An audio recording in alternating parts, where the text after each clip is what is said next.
जय हिंद दोस्तों, मैं कन्हैया कुमार एक बार फिर से आपका जीके प्लान पे स्वागत करता हूं। और ये मास्टर वीडियो है। आप देखिएगा कि लूसेंट का जो साइंस का बुक आता है उसका ये भौतिक विज्ञान का फिजिक्स का यानी ये मास्टर वीडियो रहेगा। इसमें जितना क्वेश्चन है सभी देख लिया जाएगा। लगभग इसमें 300 के आसपास क्वेश्चन है, तो इसे ख़त्म कर दिया जाएगा एक ही क्लास में। तो चलिए स्टार्ट किया जाए। इसका आप पीडीएफ पाना चाहते हैं तो जीके प्लान टेलीग्राम चैनल पे वहाँ पे उपलब्ध रहेगा। ये आप डिस्क्रिप्शन बॉक्स के लिंक में जाइए और वहाँ से डाउनलोड कर लीजिए। अगर बात किया जाए कि इसमें थोड़ा सा हम विस्तार में नहीं पढ़ाएंगे क्योंकि ऑब्जेक्टिव है, और जो सब्जेक्टिव जब हम इसका पढ़ाएंगे एनसीईआरटी का तो उसमें विस्तार से पढ़ाएंगे। इसमें हम लोग ये देखा जाएगा कि आप देखिए कितना आप पढ़ें और इसे टेस्ट के रूप में मारिएगा तो और ज़्यादा काम करेगा। तो चलिए स्टार्ट किया जाए। तो देखिए इसमें पहला क्वेश्चन पूछा जा रहा है, कार्य का मात्रक क्या है। तो देखिए कि जो मात्रक होता है 7 इसका मतलब मूल मात्रक होता है और 2 व्युत्क्रम मात्रक होता है, तो ये आपको याद रखना है। तो इसका राइट आंसर कार्य का मात्रक जूल हो जाएगा, तो ये आप याद रखेगा। और न्यूटन बल का होता है, तो ये आपको याद रखना है। बल का डाइन भी होता है, तो ये भी आप याद रख सकते हैं। इसके बाद देखिए दूसरा नंबर क्वेश्चन है। इसमें पूछा जाए प्रकाश वर्ष इकाई है, तो प्रकाश वर्ष किसका इकाई है। तो देखिए प्रकाश वर्ष जो होता है ये दूरी का इकाई है। प्रकाश से आप कन्फ्यूजन मत होइएगा। और देखिए कि प्रकाश वर्ष का मतलब क्या होता है कि एक साल में जितना दूरी प्रकाश तय करता है उसे एक प्रकाश वर्ष बोला जाता है। तो ये आपको याद रखना है। तो ऑप्शन नंबर ए इसका सही हो जाएगा। चलिए तीसरा क्वेश्चन देखिए। इसमें पूछ रहा है कि एम्पियर मात्रक है। एम्पियर किसका मात्रक है, तो इसका राइट आंसर सी हो जाएगा। विद्युत धारा का ये मात्रक है, तो ऑप्शन नंबर सी सही है। चलिए अगला क्वेश्चन जो पूछा जा रहा है 4 नंबर क्वेश्चन। इसमें पूछा जा रहा है निम्नलिखित में से समय का मात्रक नहीं है। तो कौन सा इसमें समय का मात्रक नहीं है, चौथा नंबर क्वेश्चन है। तो अभी हम लोग देखें लोग कि प्रकाश वर्ष जो होता है ये दूरी का मात्रक होता है, तो ऑप्शन नंबर ये सी हो जाएगा। अधिवर्ष और चंद्रमास ये तो समय का मात्रक है। अगला क्वेश्चन है 5 नंबर क्वेश्चन, पार्सेक इकाई है। पार्सेक किसका इकाई है, तो इसका राइट आंसर ए हो जाएगा। पार्सेक जो होता है दूरी होता है। पार्सेक में दूरी मापा जाता है और एक पार्सेक अगर बराबर देखा जाए तो 3.26 प्रकाश वर्ष बराबर एक पार्सेक होता है। तो ये आपको याद रखना है। चलिए अगला क्वेश्चन है 6 नंबर क्वेश्चन पूछा जा रहा है, निम्नलिखित में से कौन सा एक सुमेलित नहीं है। तो इसमें देखिए कि कौन सा सुमेलित नहीं है। तो डेसिबल ध्वनि की प्रबलता मापा जाता है, ये तो सही है। अश्व शक्ति शक्ति की इकाई है, ये भी सही है। समुद्री मील दूरी की इकाई है, ये भी सही है। सेल्सियस ऊष्मा की इकाई है। सेल्सियस ऊष्मा का इकाई नहीं होता है, ऊर्जा का इकाई होता है, तो ये गलत है। तो इस प्रकार राइट आंसर आपका डी हो जाएगा। अगला 7 नंबर क्वेश्चन है ल्यूमेन। ल्यूमेन किसका मात्रक है, तो इसका देखिए कि जो ल्यूमेन मात्रक होता है ये आपका ज्योति फ्लक्स का मात्रक होता है, तो राइट आंसर बी हो जाएगा। 8 नंबर क्वेश्चन है पास्कल किसका इकाई है, तो इसका राइट आंसर हो जाएगा आपका पास्कल। दाब को पास्कल में मापा जाता है, तो राइट आंसर बी हो जाएगा। अगला क्वेश्चन है 9 नंबर, पूछा जा रहा है कि कैंडेला मात्रक है। कैंडेला किसका मात्रक है, तो इसका राइट आंसर आपका डी हो जाएगा। ज्योति तीव्रता को कैंडेला में मापा जाता है। 10 नंबर क्वेश्चन है यंग प्रत्यास्थता गुणांक का एसआई मात्रक है। तो इसका एसआई मात्रक क्या है, तो इसका राइट आंसर सी हो जाएगा। न्यूटन प्रति मीटर स्क्वायर हो जाएगा, तो राइट आंसर सी है। 11 नंबर क्वेश्चन देखिए, निम्नलिखित युग्मों में से किन भौतिक राशियों के समान विमीय सूत्र नहीं है। तो इसका राइट आंसर ए हो जाएगा। बल एवं दाब का विमीय जो सूत्र होता है वो सामान्य नहीं है, बाकी सभी का सामान्य है, तो ये आप याद रखिएगा। और फिजिक्स के क्लास में विमीय सूत्र निकालना हम बताएंगे आपको। चलिए अगला क्वेश्चन है 12 नंबर, अदिश राशि है। तो 2 राशि होता है, 2 प्रकार का, एक होता है सदिश राशि और एक होता है अदिश राशि। तो देखिए कि सदिश राशि में क्या होता है कि मान और वेक्टर यानी कि दिशा और वेग दोनों होता है, और इसमें देखिएगा कि दिशा नहीं होता है, तो ये आपको याद रखना है। तो इसमें देखिए कि अदिश राशि कौन सा है, तो इसका राइट आंसर आपका ए हो जाएगा। जो ऊर्जा होता है ये अदिश होता है, इसका कोई भी निश्चित दिशा नहीं होता है, तो ये आपको याद रखना है। 13 नंबर क्वेश्चन है निम्नलिखित में से सदिश राशि है।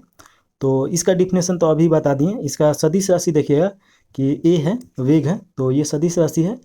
द्रव्यमान समय लंबाई ये सब अदिश राशि में आता है। अगला 14 नंबर क्वेश्चन है, पदार्थ के संवेग और वेग के अनुपात से कौन सी भौतिक राशि प्राप्त की जाती है? तो इसका राइट आंसर सी हो जाएगा, द्रव्यमान प्राप्त होता है। तो ये आप याद रखिएगा।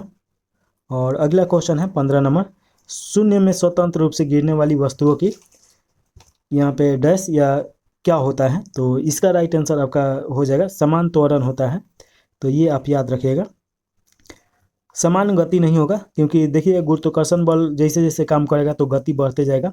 समान वेग भी नहीं होगा और समान बल भी नहीं होगा, तो इसका समान त्वरण होता है। तो ये आपको याद रखना है।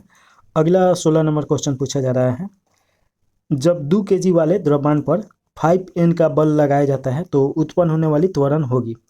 तो इसका राइट आंसर ए हो जाएगा, 2.m/s²। तो इतना हो जाएगा, ऑप्शन नंबर ए सही है 16 का। इसके बाद 17 नंबर क्वेश्चन देखेंगे लोग। इसमें पूछ रहा है कि किसी भी स्थिर या गतिशील वस्तु की स्थिति और दिशा में तब तक कोई परिवर्तन नहीं होता है जब तक कोई उस पर बाह्य बल सक्रिय ना हो। यह है, तो ये न्यूटन का पहला नियम है, आप जानते हैं। तो ये आप याद रखिएगा, न्यूटन का विषयक प्रथम नियम। तो ऑप्शन नंबर ए सही है, कोई भी वस्तु अपनी समान अवस्था में रहता है जब तक कि कोई उस पर बाहरी बल ना लगे। अगला क्वेश्चन पूछा जा रहा है, 18 नंबर क्वेश्चन है, रॉकेट डैश के सिद्धांत पे कार्य करता है। तो जो रॉकेट देखिए कि संवेग संरक्षण के सिद्धांत पे काम करता है। तो ऑप्शन नंबर डी सही हो जाएगा। आप कभी भी देखिए कि जो रॉकेट जैसे जा रहा होता है तो उसके पीछे आप धुंध दिखाई देता होगा। तो जितना स्पीड में धुंध नीचे की तरफ आएगा उतने ही स्पीड में रॉकेट ऊपर की तरफ जाता है। तो ये संवेग संरक्षण का सिद्धांत बताता है। अगला क्वेश्चन देखिएगा, 19 नंबर क्वेश्चन है, अश्व यदि एकाएक चलना प्रारंभ कर दे तो अश्वरोही के गिरने की आशंका का कारण है, यानी उसका क्या कारण है? तो इसका कारण हो जाएगा विश्राम जड़त्व हो जाएगा। गुरुत्वाकर्षण का पहला नियम काम करता है, तो ये आपको याद रखना है, ऑप्शन नंबर सी सही है। और गुरुत्वाकर्षण के पहला नियम को ही जड़त्व का नियम भी बोला जाता है, तो ये तो आपको पता ही होगा। 20 नंबर क्वेश्चन है, चलती हुई बस जब अचानक ब्रेक लगाती है तो उसमें बैठे हुए यात्री आगे की दिशा में गिरते हैं, इसको किसके द्वारा समझाया जा सकता है? तो इसका राइट आंसर बी हो जाएगा, ऑप्शन नंबर इसमें बी देखिएगा सही हो जाएगा, न्यूटन का पहला नियम हो जाएगा। तो न्यूटन का पहला नियम यही बताता है कि अगर कोई वस्तु स्थिर अवस्था में है तो वो जब तक स्थिर अवस्था में बनी रहेगी जब तक कि उस पर बाहरी कोई बल ना लगाया जाए। तो ये आपको याद रखना है। अगला क्वेश्चन है 21 नंबर क्वेश्चन, वह बल का गुणनफल है। तो बल का गुणनफल कौन सा है? तो इसका राइट आंसर बी हो जाएगा, द्रव्यमान और त्वरण हो जाएगा। ये बल का गुणनफल है, तो ये आपको याद रखना है। शरीर का वजन है, तो इसमें पूछा जा रहा है कि शरीर का वजन क्या है, 22 नंबर क्वेश्चन है। तो इसका राइट आंसर बी हो जाएगा, ध्रुवों पर अधिकतम होगा। पृथ्वी की सतह पर सभी जगह एक समान होता है, ये गलत है। सभी जगह एक समान कैसे होता है? ध्रुव पर अधिक होता है और विषुवत रेखा पे कम होता है। विषुवत रेखा पे अधिकतम होगा तो यहाँ पे कम होता है। मैदानों की तुलना में पहाड़ियों पर अधिक होगा, ये भी सही नहीं है। पहाड़ जैसे ऊपर की तरफ जाएगा तो गुरुत्वाकर्षण बल तो कम लगेगा, तो इसका जो भार होगा वो कम होगा वजन। चलिए इसके बाद देखिए अगला क्वेश्चन है, 23 नंबर क्वेश्चन पूछा जा रहा है, किसी मनुष्य का भार पृथ्वी पर यदि 600 N है यानी 600 न्यूटन है, तब चंद्रमा पर उसका भार कितना होगा? तो देखिए कि चंद्रमा पर भार 1/6 होता है, यानी कि ज़्यादा होता है, तो 1/16 होता है, सॉरी। तो इसका राइट आंसर 23 का हो जाएगा, आपका डी हो जाएगा, 100 N हो जाएगा। तो ऑप्शन नंबर डी सही है। अगला क्वेश्चन है, पृथ्वी की सतह पर किसी का भार 29.4 न्यूटन है, तो इसका द्रव्यमान कितना होगा? पृथ्वी की सतह पर किसी का भार 29.4 न्यूटन है, तो इसका द्रव्यमान कितना होगा? तो इसका राइट आंसर आपका बी हो जाएगा, 3 kg हो जाएगा। तो ये आप याद रखिएगा, लगभग में 3 kg होगा, लेकिन मान लीजिए 3 kg ही होगा। अगला क्वेश्चन है, एक अंतरिक्ष यात्री पृथ्वी तल की तुलना में चंद्र तल पर अधिक ऊंची छलांग लगा सकता है, क्योंकि यानी कि इसका क्या कारण होता है? तो इसका कारण देखिए कि ऑप्शन नंबर सी सही है, चंद्र तल पर गुरुत्वाकर्षण बल पृथ्वी तल की तुलना में कम होता है, यानी अल्प होता है, जिसके कारण आप उछलिएगा तो ज़्यादा उछल पाइएगा। तो ये आपको याद रखना है। अगला क्वेश्चन है, 1 किलोग्राम राशि का वजन होता है, तो 1 किलोग्राम राशि का वजन कितना होता है? तो इसका राइट आंसर आपका सी हो जाएगा, वो 9.8 N होता है। तो ऑप्शन नंबर सी सही है। चलिए अगला क्वेश्चन है, जड़त्व आघूर्ण व कोणीय त्वरण का गुणनफल होता है, तो इसका गुणनफल कितना होता है ये पूछा है। तो इसका राइट आंसर बी हो जाएगा, टॉर्क होता है। तो ये आपको याद रखना है। चलिए इसके बाद 27 के बाद 28 नंबर क्वेश्चन पूछा जा रहा है, जल के आयतन में क्या परिवर्तन होगा यदि तापमान 9 डिग्री सेल्सियस से गिरकर 3 डिग्री सेल्सियस कर दिया जाए। तो इसका राइट आंसर सी हो जाएगा, आयतन पहले घटेगा और बाद में बढ़ेगा। एक बार और देख लीजिए, जल के आयतन में क्या परिवर्तन होगा यदि अगर तापमान 9 डिग्री सेल्सियस से गिरकर 3 डिग्री सेल्सियस कर दिया जाता है। तो आयतन पहले घटता है, तो जैसे तापमान गिरेगा तो पानी जो होगा वो लिक्विड होगा। उसके बाद जैसे ये बर्फ़ बनेगा, क्योंकि 4 डिग्री से कम में आता है तो बर्फ़ बनना स्टार्ट हो जाता है। तो जैसे बर्फ़ बनेगा तो उसका आयतन बढ़ जाएगा। तो ये तो थोड़ा सा कंसेप्ट वाला क्वेश्चन है, इसको याद नहीं करना है, सिर्फ कॉन्सेप्ट समझ जाइएगा कि बर्फ़ का आयतन। ऐसे भी क्वेश्चन पूछता है कि जैसे पानी है, अगर वो ठोस में परिवर्तन हो जाए तो आयतन बढ़ेगा कि घटेगा, तो उस समय आयतन उसका बढ़ जाता है। या कोई पाइप देखिए कि ठंडा के दिन में जम जाने के कारण वो फट जाता है। तो ये भी क्वेश्चन पूछते रहता है। तो इसका राइट आंसर सी हो जाएगा 28 का। इसके बाद अगला जो क्वेश्चन है 29 नंबर है, एक बीकर में पानी पर बर्फ तर रही है, जब बर्फ पूरी तरह पिघल जाएगी तो बीकर में पानी का तल क्या होगा। तो इसका राइट आंसर आपका सी हो जाएगा, उतना ही रहेगा। थोड़ा सा इसका हम कंसेप्ट समझा देते हैं। मान लीजिए कि ये आपका कोई बीकर है और इसमें मान लीजिए कि पानी पहले से भरा हुआ है। जैसे कि मान लीजिए इसमें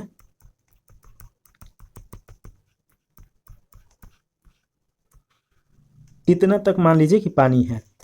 अब जैसे बर्फ़ का टुकड़ा इसमें डालिएगा ना, तो होगा क्या कि जितना बर्फ़ का भार रहेगा उतना तो ये वहाँ का जगह हटा देता है। तो जिससे कि उतना जगह हटा दिया और उसी समय उतना पानी बढ़ जाता है। तो जब ये पिघलेगा तो वो जितना जगह लेगा उतना तो हटा दिया है पहले से ही, तो ये ना बढ़ेगा ना घटेगा। तो ये भी आपको थोड़ा सा कंसेप्ट वाला क्वेश्चन है, तो ये आपको याद होना चाहिए हमेशा। अब भूलिएगा नहीं, इतना तो आशा है। चलिए 29 के बाद 30 नंबर क्वेश्चन है, जब किसी बोतल में पानी भरा जाता है और उसे जमने दिया जाता है तो बोतल टूट जाती है।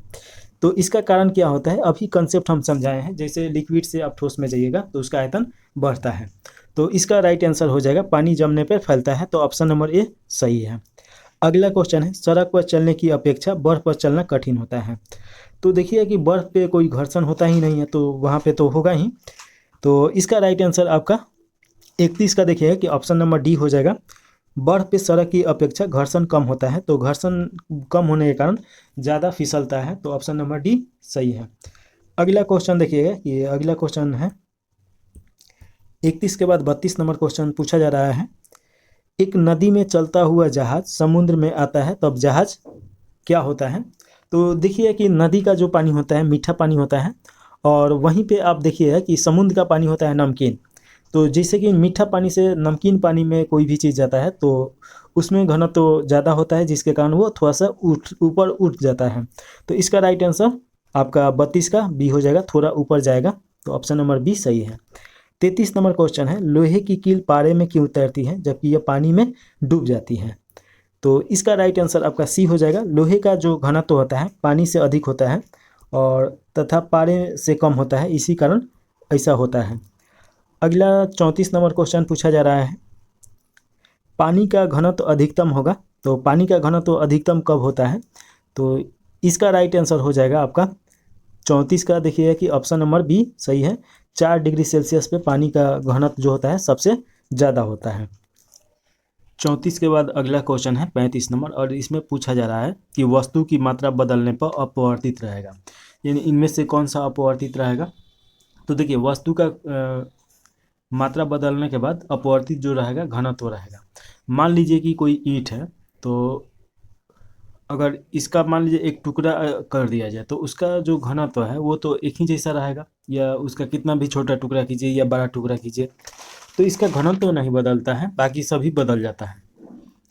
तो राइट आंसर 35 का डी हो जाएगा। अगला क्वेश्चन है 36 नंबर क्वेश्चन पूछा जा रहा है कि समुद्र में प्लवन करते आइसबर्ग का कितना भाग समुद्र की सतह से ऊपर रहता है। तो इसका राइट आंसर आपका बी हो जाएगा 1/10 भाग ऊपर आता है। कोई भी देखिएगा कि जो आइस क्यूब होता है यानी बर्फ़ का टुकड़ा, वो किसी भी पानी में जल स्तर में अगर तैर रहा है तो इसका मतलब कि उसका 90% भाग जल के नीचे है और 10% भाग जल के ऊपर है। तो इसका राइट आंसर आपका बी हो जाएगा 36 का। अगला क्वेश्चन है, बर्फ के दो टुकड़े को आपस में दबाने पर टुकड़े आपस में चिपक जाते हैं क्योंकि। तो इसका राइट आंसर है दाब अधिक होने से बर्फ का गलनांक घट जाता है जिसके कारण दोनों चिपक जाते हैं। तो राइट आंसर इसका आपका ए हो जाएगा।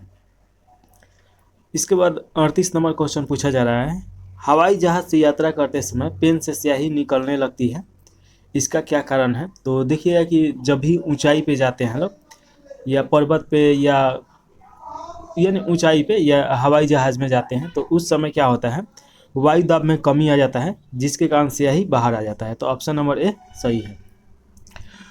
अगला क्वेश्चन है 38 के बाद 39 नंबर क्वेश्चन पूछा जा रहा है, ऊंचाई की जगहों पर पानी 100 डिग्री सेल्सियस के नीचे के तापमान पर क्यों उबलता है।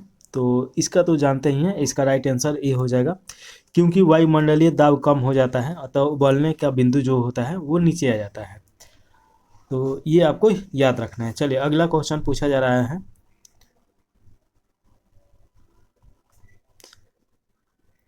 साबुन के बुलबुले के अंदर का दाब होता है। तो देखिए कि साबुन के जो बुलबुला होता है उसके अंदर का दाब वायुमंडलीय दाब से अधिक होता है। चलिए अगला 41 नंबर क्वेश्चन है, वायु दाब मापी की रीडिंग में अचानक गिरावट इस बात का संकेत करता है। तो थोड़ा सा हम एक चीज़ समझा देते हैं।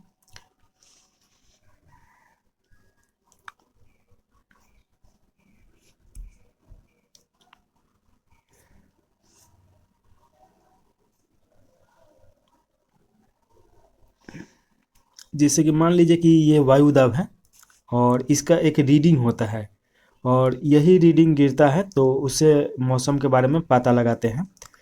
तो वायु दाब अगर देखिएगा कि धीरे धीरे गिर रहा है, इसका मतलब क्या होगा कि वर्षा आने वाला है, और अचानक अगर वायु दाब गिर जाए तो तूफान आने वाला है। और वायु दाब देखिएगा कि धीरे धीरे ऊपर अगर जाएगा तो उस स्थिति में क्या होगा कि मौसम साफ होगा। तो इसका राइट आंसर आपका 41 का हो जाएगा, डी हो जाएगा, तूफानी होगा। तो ऑप्शन नंबर डी सही है 41 का। इसके बाद 42 नंबर क्वेश्चन देखिए कि प्रेशर कुकर में खाना जल्दी पकता है क्योंकि, इसका क्या कारण होता है। तो इसका राइट आंसर बी हो जाएगा, अधिक दाब पर पानी अधिक तापक्रम पर उबलने लगता है। तो इसका राइट आंसर बी सही है।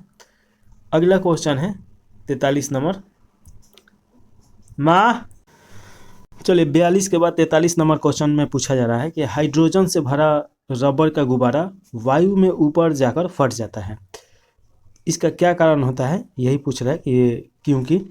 तो इसमें देखिए कि इसका राइट आंसर डी हो जाएगा, वायु दाब घट जाने के कारण जो गुब्बारा होता है वो फट जाता है। तो ऑप्शन नंबर डी सही है। इसके बाद देखिए 44 नंबर क्वेश्चन है, सूर्य में निरंतर ऊर्जा का सृजन किस कारण होता है। तो इसका राइट आंसर नाभिकीय संलयन होता है। तो ऑप्शन नंबर ए सही है। नाभिकीय विखंडन और नाभिकीय संलयन में क्या अंतर है कि देखिए, नाभिकीय जो विखंडन होता है, मान लीजिए कि एक टुकड़ा है और ये फटेगा तो इसके बाद ये खत्म हो जाएगा। लेकिन नाभिकीय संलयन में क्या होगा कि एक टुकड़ा मतलब टुकड़ा नहीं, एक कण होता है, तो एक कण अगर टूटा तो फिर उसमें से अलग दो कण निकलेगा, फिर उसमें से बहुत सारा कण निकलेगा, ऐसे करके वो एक प्रक्रिया चलते रहता है। तो इसका राइट आंसर ए हो जाएगा 44 का। 44 के बाद 45 नंबर क्वेश्चन है, भा पूछा जा रहा है 45 नंबर, चाबी भरी घड़ी में कौन सी ऊर्जा संचित रहता है। तो इसका राइट आंसर आपका हो जाएगा स्थितिज ऊर्जा हो जाएगा, ऑप्शन नंबर बी सही है। अगला क्वेश्चन पूछा जा रहा है कि जब हम रबर के गद्दे वाले सीट पर बैठते हैं या गद्दे पर लेटते हैं तो उसका आकार परिवर्तन हो जाता है, ऐसे पदार्थ में पाया जाता है, यानी कौन सा उसमें ऊर्जा पाया जाता है। तो ये स्थिति ऊर्जा ही होता है। स्थितिज ऊर्जा उसे बोला जाता है जो अपने स्थिति के कारण यानी स्थिरता के कारण उसमें ऊर्जा संचय कर लेता है। जैसे कि मान लीजिए कोई जल है तो एक ही जगह पे रहेगा तो वो स्थितिज ऊर्जा है, और उसके द्वारा ऊर्जा बनाया जाता है जिससे वहाँ से टैंक वैंक लगा के और मान लीजिए कि तीर से जैसे कि धनुष रहता है, जब खींचा जाता है तो वो भी स्थिति ऊर्जा के अंतर्गत ही आता है। तो ये सब आपको थोड़ा सा ध्यान रखना है। इसके बाद अगला 47 नंबर क्वेश्चन पूछा जा रहा है, निम्नलिखित में से किसमें गतिज ऊर्जा नहीं है, यानी कि इसमें स्थित ऊर्जा कौन है और गतिज ऊर्जा के अंतर्गत नहीं आता है। तो इसका राइट हुआ आंसर देखिए डी हो जाएगा। खींचा हुआ धनुष में स्थित ऊर्जा होता है, और बाकी देखिए चली हुई गोली, चलता हथौड़ा, बहता हुआ पानी, ये सब में गतिज ऊर्जा होता है।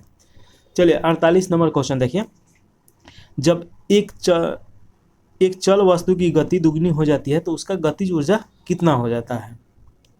तो इसका राइट आंसर बी हो जाएगा, चौगुनी हो जाता है, यानी 4 गुना हो जाता है। तो ये आपको याद रखना है। अगला क्वेश्चन है 49 नंबर, निम्नलिखित में से कौन सा नियम इस कथन को वैध ठहराता है। और कथन दिया गया है कि द्रव का न तो सृजन किया जा सकता है और न ही विनाश किया जा सकता है। तो इसका राइट आंसर आपका हो जाएगा ऊर्जा संरक्षण का नियम हो जाएगा। ऑप्शन नंबर ए सही है। 49 के बाद हम लोग देखेंगे 50 नंबर क्वेश्चन, और इसमें पूछा जा रहा है, साइकिल चलाने वाला मोड़ लेते समय क्यों झुकता है, इसका क्या कारण होता है। तो इसका राइट आंसर आपका बी हो जाएगा। वह झुकता है ताकि गुरुत्व जो केंद्र होता है उसके आधार के अंदर बना रहे, वह उसे गिरने से बचाए। तो इसका राइट आंसर है, जब भी आप देखिएगा कि साइकिल चलाते हैं और किसी मोड़ पे मुड़ते हैं तो देखिए कि उसी तरफ जिधर आप मुड़ते हैं ठीक उसके विपरीत दिशा में आपका शरीर चला जाता है। इसका कारण क्या रहता है कि जो गुरुत्वाकर्षण बल है और उसका जो केंद्र है तो उसमें आप सामंजस्य स्थापित कर पाए। चलिए इसके बाद 50 के बाद 51 नंबर क्वेश्चन है, और इसमें पूछा जा रहा है, दूध से क्रीम निकालने में कौन सा बल लगता है। तो देखिए कि दूध से जब थोड़ा सा हम आपको समझा देते हैं कि कोई भी बल है, अगर मान लीजिए कि वो केंद्र के तरफ लगता है तो उसे केंद्रीय बल बोला जाता है। कोई भी आप काम कर रहे हैं और वो केंद्र की तरफ लगता है तो वो केंद्रीय बल होता है, और वही केंद्र के बाहर की तरफ लगता है, मान लीजिए कि आपका बल इधर लग रहा है तो उसे अपकेंद्रीय बल बोला जाता है। तो अब देखिए कि दूध जब मथा जाता है तभी उसमें से क्रीम निकलता है, तो वो क्या कर रहा है, केंद्र से बाहर जा रहा है। इसका मतलब कि कौन सा बल लगेगा, तो अभी केंद्रीय बल लगेगा। तो 51 का राइट आंसर देखिएगा कि आपका ये हो जाएगा अपकेंद्रीय बल, यानी अप मतलब बाहर जा रहा है, और वही रहता कि अंदर की तरफ आता तो अभी केंद्रीय बल लगता। तो ये आपको याद रखना है। चलिए 52 के बाद 52 नंबर क्वेश्चन है, जब एक पत्थर को चांद की सतह से पृथ्वी पर लाया जाता है तो उसमें क्या परिवर्तन आता है। तो हम आपको पहले ही बता दिए हैं कि हमेशा द्रव्यमान तो कहीं भी रहता है, क्योंकि कोई भी वस्तु का आंतरिक जो कण रहता है उसे द्रव्यमान बोला जाता है, और जो जिस पिंड का गुरुत्वाकर्षण बल जितना लगता है उसे भार बोला जाता है। तो इसका राइट आंसर 52 का राइट आंसर बी हो जाएगा। इसका भार बदल जाएगा परंतु द्रव्यमान नहीं बदलेगा। तो राइट आंसर बी सही है 52 का। 52 के बाद 53 नंबर क्वेश्चन पूछा जा रहा है, किसी लिफ्ट में बैठे हुए व्यक्ति को अपना भार कब तक मालूम पड़ता है। तो कब अधिक मालूम पड़ता है, सॉरी ये पूछ रहा है कि किसी लिफ्ट में बैठे हुए व्यक्ति को अपना भार कब अधिक मालूम पड़ता है। तो इसका राइट आंसर हो जाएगा जब लिफ्ट त्वरित गति से ऊपर जा रहा हो तब उस समय। तो ऑप्शन नंबर बी सही है। इसके बाद 54 नंबर क्वेश्चन पूछा जा रहा है कि इसमें क्वेश्चन है कि एक लिफ्ट में किसी व्यक्ति का प्रत्यक्ष भार वास्तविक भार से कम होता है जब लिफ्ट नीचे की तरफ आता है। थोड़ा सा समझ लिया जाए कि देखिए जैसे कि मान लीजिए कि लिफ्ट ऐसे रहता है और ये ऊपर नीचे ले जाता है, तो इसमें अगर आप मान लीजिए कि यात्रा कर रहे हैं तो अगर लिफ्ट स्थिर रहेगा तो आपका जो भार है वो सामान्य रहेगा, और लिफ्ट जब ऊपर की तरफ जाएगा इधर डायरेक्शन में तब देखिएगा कि आपका जो भार रहता है वो अधिक महसूस होता है, और वही जब नीचे की तरफ आता है तो भार आपका कम महसूस होता है। तो ये तीनों याद रखिएगा। तो इसका राइट आंसर आपका हो जाएगा 54 का बी हो जाएगा, त्वरण के साथ नीचे, तो नीचे आएगा। तो इसके बाद 55 नंबर क्वेश्चन पूछा जा रहा है, पृथ्वी के गुरुत्वाकर्षण का कितना भाग चंद्रमा के गुरुत्वाकर्षण के सबसे नज़दीक है। तो इसका राइट आंसर आपका सी हो जाएगा, 1/6 भाग होता है। चलिए अगला क्वेश्चन देखिए, लोलक की कालावधि होती है यानी टाइम पीरियड उसका क्या होता है। तो इसका राइट आंसर हो जाएगा 56 का बी हो जाएगा लंबाई के ऊपर निर्भर करता है। तो लोलक का जो लंबाई होता है उस पर निर्भर करेगा कि वो ज़्यादा उसका काल अवधि होगा या कम होगा। लोलक मतलब क्या होता है कि कोई भी चीज़ जो लटका होता है या झूला ले लीजिए, ऐसे जो भी चीज़ होता है तो उसमें जो देखिएगा कि इसका एक पीरियड होता है। अगर झूला को ऐसे खींचा जाए तो एक बार इधर जाएगा एक बार इधर आएगा, तो उसी को टाइम पीरियड बोला जाता है। तो लंबाई के ऊपर निर्भर करता है, ये जितना ज़्यादा होगा लंबा उतना ज़्यादा इसका समय अवधि ज़्यादा होगा, जितना छोटा होगा तो ये कम होगा। तो इसका ऑप्शन नंबर बी सही है। इसके बाद 57 नंबर क्वेश्चन पूछ रहा है कि लोलक घड़ियाँ गर्मियों में क्यों सुस्त हो जाती हैं। तो देखिए कि जो लोलक घड़ियाँ होता है गर्मी में इसका लंबाई बढ़ जाता है, तो ऑप्शन नंबर सी सही है। लोलक की लंबाई बढ़ जाती है जिसके कारण दोलन में लगा हुआ समय बढ़ जाता है। तो इसके बाद देखिए कि अगला क्वेश्चन है 58 नंबर, और इसमें पूछा जा रहा है किसी सरल लोलक की लंबाई 4 डिग्री बढ़ा दिया जाए तो उसका आवर्तकाल क्या हो जाएगा। तो उसका जो आवर्तकाल रहेगा वो 8% बढ़ जाएगा। अच्छा, यहाँ पे हम डिग्री पढ़ दिया, डिग्री नहीं परसेंटेज दिया गया है, तो 8% बढ़ जाएगा। तो लोलक का लंबाई जैसे बढ़ेगा उसका समय अवधि जो रहता है वो भी बढ़ जाता है। चलिए अगला 59 नंबर क्वेश्चन पूछा जा रहा है, पार्श्व विकृति तथा अनुदैर्घ्य विकिरण के अनुपात को कहते हैं। तो इसका राइट आंसर 59 का आपका हो जाएगा, ए हो जाएगा। तो ऑप्शन नंबर ए सही है। इसके बाद अगला क्वेश्चन है, प्यासो अनुपात बोला जाता है, तो ये तो आप पढ़ के लिए होंगे। चलिए अगला क्वेश्चन है, वर्षा की बूंद गोलाकार क्यों होता है। तो देखिएगा कि इसका जो पृष्ठ रहता है पृष्ठ तनाव के कारण होता है। तो ऑप्शन नंबर ए सही है, सतही पृष्ठ तनाव के कारण वो गोल हो जाता है। अगला क्वेश्चन है 60 के बाद 61 नंबर, और इसमें पूछा जा रहा है, तेल दीप की बत्ती में तेल डैश के कारण ऊपर चलता है। तो इसका राइट आंसर केशिका क्रिया होता है। अब थोड़ा सा इसको हम समझाएं तो मान लीजिए कि देखिए कि जो दीपक होता है, या मान लीजिए कि जो तेल का दीप होता है, तो ऐसे मान लीजिए कोई है और इसमें से ये आपका दीपक है जिसे बत्ती के रूप में हम लोग जानते हैं लोग। तो इसमें क्या होता है, इसमें देखिए कि छिद्र होता है छोटा छोटा कण, और उसी के कारण ये धीरे धीरे धीरे धीरे चढ़ता है और इसको केशिका क्रिया बोला जाता है। तो राइट आंसर 61 का बी सही है। इसके बाद अगला क्वेश्चन जो है 62 नंबर, तो 62 नंबर क्वेश्चन पूछा जा रहा है कि श्यानता की इकाई क्या है। तो इसका राइट आंसर ए हो जाएगा, जो प्राइज होता है ये श्यानता का इकाई है। तो ऑप्शन नंबर ए सही है 62 का। इसके बाद 63 नंबर क्वेश्चन है, उत्प्लावकता से संबंधित वैज्ञानिक हैं। तो आर्किमिडीज के सिद्धांत जो है इसका दिया था। तो ऑप्शन नंबर ए सही हो जाएगा 63 का। 63 के बाद 64 नंबर क्वेश्चन देखिए कि महान वैज्ञानिक आर्किमिडीज संबंधित है, यानी कि ये किससे संबंधित है। तो इसका राइट आंसर हो जाएगा आपका 64 के बाद आप देखिएगा कि डी हो जाएगा, ग्रीस से ये संबंधित है। ध्वनि तरंगे की प्राकृतिक होती है। तो ये ध्वनि तरंग कैसा प्राकृतिक होता है, तो देखिए कि जो ध्वनि तरंग रहता है ये किसी न किसी माध्यम के द्वारा ही ट्रेवल कर पाता है। तो इसका राइट आंसर हो जाएगा 66 का आपका बी हो जाएगा, अनुदैर्घ्य होता है। तो अनुदैर्घ्य तरंग जब भी ट्रेवल करेगा तो किसी न किसी माध्यम का उपयोग करके ही करेगा। तो इसका राइट आंसर बी हो जाएगा। अगला क्वेश्चन है 66 नंबर, अपने डाउन पथ में अवरोधकों की पहचान के लिए चमगादड़ निम्नलिखित तरंगों में से कौन सी एक तरंग का उपयोग करते हैं। तो देखिए 66 का राइट आंसर सी हो जाएगा, पारास्वरूप तरंग का ये उपयोग करते हैं। और देखिएगा कि इसी तरंग के कारण ये रात में अपना शिकार कर पाते हैं। ये तरंग जब जाके किसी वस्तु से टकराता है तो उसका जो सुगंध रहता है तो इनके ये आ जाता है और उसके द्वारा वो अपने शिकार जान पाते हैं। अगला क्वेश्चन है 67 नंबर, और इसमें पूछा जा रहा है, पारास्वरूप वे ध्वनियाँ होती है जिसकी आवृत्ति होता है। तो देखिए थोड़ा सा हम बता देते हैं कि ऐसी ध्वनियाँ जो 20 हर्ट्ज से लेके 20,000 हर्ट्ज के बीच में होता है तो उसे श्रव्य ध्वनि के अंतर्गत रखा जाता है, क्योंकि उसको हम लोग सुन पाते हैं और जो हम लोग का कान होता है वो उसको सहन कर पाता है। और 20,000 हर्ट्ज से जो ज़्यादा होगा उसे आपको पराश्रव में रखा जाता है, क्योंकि वो हम लोग नहीं सुन पाते हैं। तो पराश्रव ध्वनि नहीं सुन पाते हैं, हालांकि कुछ जानवर जो है लोग वो सुन पाता है लोग, जैसे कुत्ता बिल्ली सब हो गया लोग। तो इसका राइट आंसर ए हो जाएगा। अगला क्वेश्चन है 68 नंबर, और इसमें पूछा जा रहा है ध्वनि तरंगे है। तो ध्वनि तरंगे कौन सा तरंग है? तो इसका राइट आंसर ए हो जाएगा। ये लंबवत तरंग है, ऐसे ट्रेवल करता है, तो ये आपको याद रखना है। 68 का ए। 69 नंबर क्वेश्चन है कि श्रव्य परिसरण में ध्वनि तरंग की आवृत्ति होता है। तो अभी हम बताए हैं कि 20 हर्ट्ज से लेके 20,000 हर्ट्ज के बीच में होता है।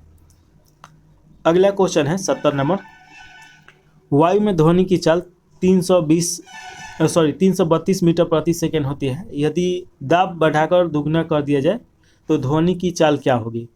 तो इसका राइट आंसर हो जाएगा आपका 70 का बी हो जाएगा। 332 मीटर ही होता है। तो ये एक चीज़ आप याद रखिएगा कि दाब बढ़ाने पे या दाब घटाने पे ध्वनि पे कोई भी उसका उपयोगिता नहीं है, कोई भी प्रभाव वो नहीं डालता है। अगले का 71 नंबर क्वेश्चन है, ध्वनि की चाल अधिकतम होगी। तो देखिए, ध्वनि का चाल अधिकतम होगा तो एक चीज़ आपको ध्यान देने वाला है कि ध्वनि किसी न किसी माध्यम से ट्रेवल करता है। तो मान लीजिए कि जिस माध्यम में ज़्यादा कण हो तो उसमें ज़्यादा ट्रेवल करेगा, और जिसमें कम हो तो वो कम ट्रेवल करेगा, और ये निर्वात में ट्रेवल नहीं करता है। तो ये भी क्वेश्चन पूछता है। देखिए कि प्रकाश जो होता है, प्रकाश निर्वात में भी ट्रेवल करता है, लेकिन ध्वनि जो होता है ये निर्वात में ट्रेवल नहीं करता है, क्योंकि इसका कोई ना कोई माध्यम चाहिए। और जितना ठोस होगा तो सबसे ज़्यादा ठोस में ट्रेवल करेगा, उसके बाद द्रव में करेगा, और उसके बाद गैस में करेगा। तो ये आपको थोड़ा सा याद रखना है। तो इसमें आप देखिए कि इसके हिसाब से, ऑप्शन के हिसाब से 71 में आप देखिएगा तो इस बात जो है इसमें ज़्यादा ट्रेवल करेगा, क्योंकि ये ठोस है। तो ऑप्शन नंबर डी राइट हो जाएगा। अगला 72 नंबर क्वेश्चन पूछा जा रहा है, और इसमें पूछा जा रहा है कि वायु में ध्वनि का वेग कितना होता है। तो अभी हम लोग देखे थे लोग ऊपर, वायु में ध्वनि का वेग जो होता है 332 मीटर प्रति सेकंड होता है, यानी कि 1 सेकंड में 332 मीटर ये ट्रेवल करता है। तो अगला क्वेश्चन देखिए 73 नंबर क्वेश्चन, 100 डेसिबल का शोर स्तर निम्न में से किसके संगत होगा? तो इसका राइट आंसर हो जाएगा आपका 73 का डी हो जाएगा। किसी मशीन की दुकान से आने वाली जो शोरगुल होता है तो ये हो जाएगा, या फैक्ट्री के जो देखिएगा फैक्ट्री ये सब रहता है उसका 110 होता है। आम बोलचाल का जो ये भाषा रहता है 35-40 के आसपास रहता है, या 40-45 के इसके अंतर्गत होता है। तो ये भी क्वेश्चन आएगा, आगे देखिएगा। 74 नंबर क्वेश्चन पूछ रहा है कि यदि सितार और बांसुरी और एक ही स्वर बजाया जाए तो उससे उत्पन्न ध्वनि का भेद निम्नलिखित में अंतर के कारण किया जा सकता है। तो इसका राइट आंसर हो जाएगा 74 का डी हो जाएगा, केवल ध्वनि गुणता के कारण किया जा सकता है। तो ऑप्शन नंबर डी 74 का सही है। अगला क्वेश्चन 75 नंबर देखेंगे लोग, एक जेट वायुयान 2 मैक के वेग से हवा में उड़ रहा है। तो जब ध्वनि का वेग 332 मीटर प्रति सेकंड है तो वायुयान की चाल कितनी होगी? तो इसका देखिएगा कि राइट आंसर हो जाएगा आपका 75 का डी हो जाएगा, 664 हो जाएगा। तो देखिए, ध्वनि का जो 1 मैक का चाल होता है वो वायु में ध्वनि का चाल होता है, तो 1 मैक बराबर कितना 332 हो जाएगा। तो 2 मैक होगा तो इसके में गुना कर दीजिए 2 से, और 3 मैग होगा तो 3 से गुना कर दीजिए, 4 होगा तो 4 से गुना कर दीजिए, आपका ऑप्शन में आंसर आ जाएगा। चलिए, इसके बाद अगला क्वेश्चन है, डेसिबल इकाई का प्रयोग किया जाता है। तो डेसिबल में क्या मापा जाता है ये पूछा जा रहा है। तो इसका राइट आंसर हो जाएगा 76 का, देखिएगा कि सी हो जाएगा, ध्वनि की तीव्रता मापा जाता है। तो ऑप्शन नंबर सी सही है। 76 के बाद 77 नंबर क्वेश्चन है कि ध्वनि तरंगे किसके कारण प्रतिध्वनि उत्पन्न करता है, यानी कि इको उत्पन्न करता है। तो देखिए, इको थोड़ा सा पहले समझ लिया जाए। जैसे कि कोई दीवार हो गया या कोई पर्वत हो गया, तो जब हम लोग बोलते हैं हेलो तो उधर से वही आवाज़ रिटर्न आता है। जैसे आप हेलो चिल्लाइएगा तो उधर से आएगा हेलो का आवाज़, तो इसी को इको बोला जाता है। और इसका दूरी 17 मीटर होना अनिवार्य है, यानी कि दीवार से हो या पत्थर से हो तो 17 मीटर से ज़्यादा होगा तभी इको वहाँ पे साउंड करेगा। और देखिए कि जैसे हॉल रहता है तो उसमें खुरदुरा बना दिया जाता है, इको के कारण ही बनाया जाता है, ताकि उसमें जो आवाज़ है गूंजे नहीं। तो ये भी आपसे क्वेश्चन पूछा जा सकता है। तो इसका राइट आंसर 77 का आपका सी हो जाएगा, परावर्तन के कारण, यानी टकरा के रिटर्न आता है तो उसे परावर्तन बोला जाता है। तो ऑप्शन नंबर 77 का सी सही हो जाएगा। अगला क्वेश्चन है 78 नंबर, सोनार अधिकांश प्रयोग में लाया जाता है। तो सोनार किस में प्रयोग में लाया जाता है? तो इसका राइट आंसर हो जाएगा आपका, देखिएगा कि 78 के बाद जो सोनार है तो ये आप देखिए नौचालन में लाया जाता है। जो पानी वाला जहाज होता है, तो जिससे कि थोड़ा सा समझा दे, तो मान लीजिए कि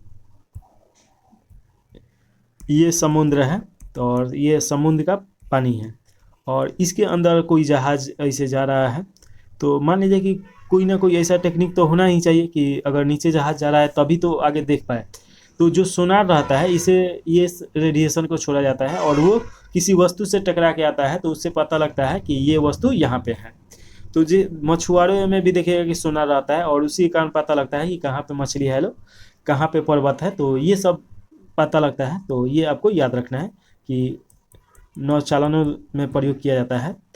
तो राइट आंसर इसका 78 का डी हो जाएगा। इसके बाद 79 नंबर क्वेश्चन है, इसमें पूछा जा रहा है कि किसी ध्वनि स्रोत की आवृत्ति में होने वाले उतार चढ़ाव को कहते हैं। तो इसका राइट आंसर हो जाएगा 69 के बाद आप देखिए कि बी हो जाएगा, उसे डॉपलर प्रभाव के नाम से जाना जाता है। डॉपलर एक वैज्ञानिक है, उनके द्वारा ये दिया गया था नियम, तो इसीलिए उन्हीं के नाम पे रख दिया गया। इसके बाद 80 नंबर क्वेश्चन है, पास आती हुई रेलगाड़ी की सीटी की आवृत्ति या तीक्ष्णता बढ़ती जाती है, ऐसा किस परिघटना के कारण होता है? तो इसका राइट आंसर बी हो जाएगा, डॉपलर के प्रभाव ही हो जाएगा। देखिएगा कि ट्रेन जैसे जैसे नज़दीक आता है तो उसका जो तीक्ष्णता रहता है वो धीरे धीरे वो बढ़ते जाता है और जैसे दूर जाएगा तो देखिएगा कि उसका कम होते जाएगा। तो ऑप्शन नंबर बी सही है। इसके बाद देखिए 81 नंबर क्वेश्चन, इसमें पूछ रहा है कि केल्विन मान में मानव शरीर का समान तापमान कितना होता है।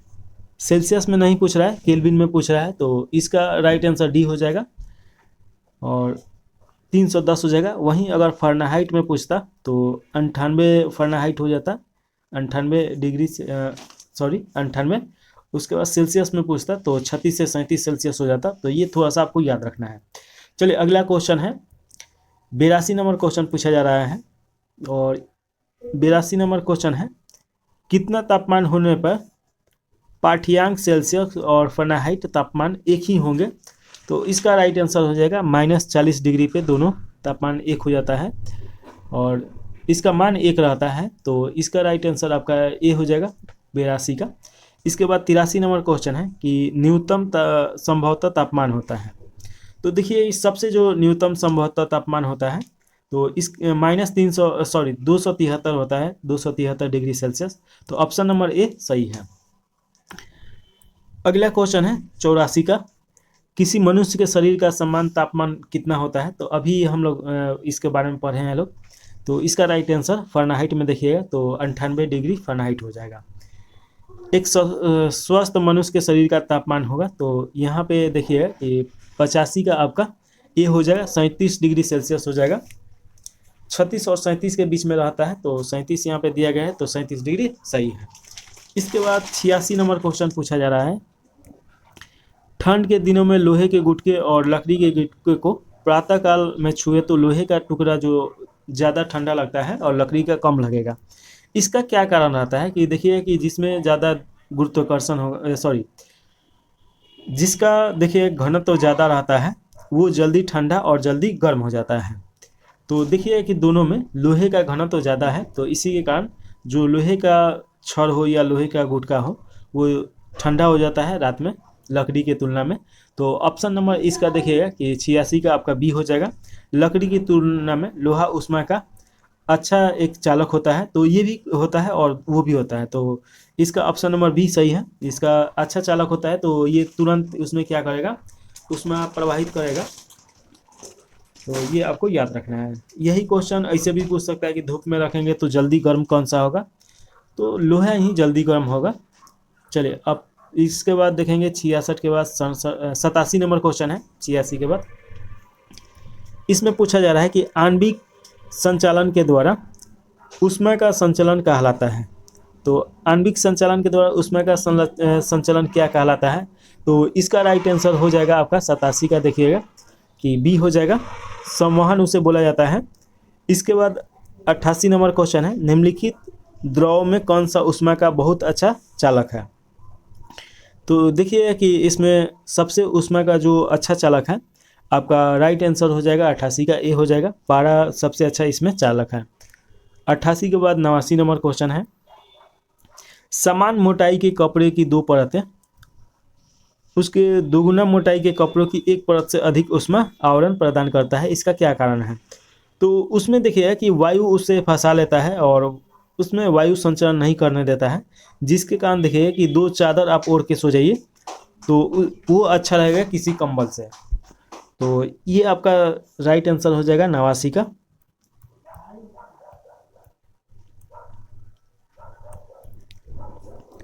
ये हो जाएगा, दोनों परतों के बीच संपूटी वायु के कारण, यानी संपूटी उसमें वायु रोक लेता है, तो ना अंदर का तापमान बाहर जाएगा और ना बाहर का तापमान अंदर आएगा। तो इसका राइट आंसर ए सही है। अगला क्वेश्चन है,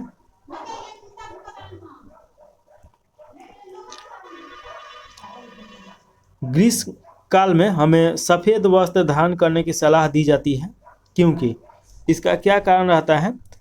तो इसका राइट आंसर सी हो जाएगा, सफ़ेद वस्त्र ताप का कम अवशोषक होता है। वहीं पे आप देखिए कि जो काला वस्त्र होता है वो ज़्यादा अवशोषण करता है। तो आप देखिए कि ठंडा के दिन में काला वस्त्र पहनने का बोला जाता है और गर्मी के दिन में सफ़ेद वस्त्र पहनना ज़्यादा उसको पहनना ज़्यादा कंफर्टेबल होगा। तो ये आपको याद रखिएगा। चलिए अगला क्वेश्चन है, 91 नंबर क्वेश्चन है कि न्यून तापमान का अनुप्रयोग होता है। तो इसका राइट आंसर हो जाएगा 91 का डी हो जाएगा। अंतरिक्ष यात्रा, चुंबकीय प्रत्यापन और दुर्मिति में होता है, तो ऑप्शन नंबर डी सही है। अगला क्वेश्चन है 92 नंबर, तेज हवा वाली रात्रि में ओस नहीं बनती है, इसका क्या कारण है। तो इसका कारण जो होता है, देखिए कि वाष्पीकरण की दर तेज हो जाता है और जिसके कारण वो वाष्पीकरण बनता ही नहीं है, द्रव में वो बदलता ही नहीं है, तो ऑप्शन नंबर ए सही हो जाएगा। 92 के बाद हम लोग 93 नंबर देखेंगे, ठोस कपूर से कपूर वाष्प बनने की प्रक्रिया को कहते हैं। तो थोड़ा सा अगर हम समझें कि देखिए कोई वस्तु है, ये ठोस है और ठोस से अगर ये गैस में बदल जाता है तो इसे बोला जाता है ऊर्ध्वपातन। और मान लीजिए थोड़ा सा और अच्छा से हम समझा देते हैं, जिससे कि मान लीजिए ये पिंड है और ये ठोस है, तो ये अगर गैस में बदला तो इसे हम लोग क्या बोलेंगे, ऊर्ध्वपातन बोलेंगे। और वही देखिए कि ये गैस से अगर ठोस में बदलता है तो इसे क्या बोला जाता है,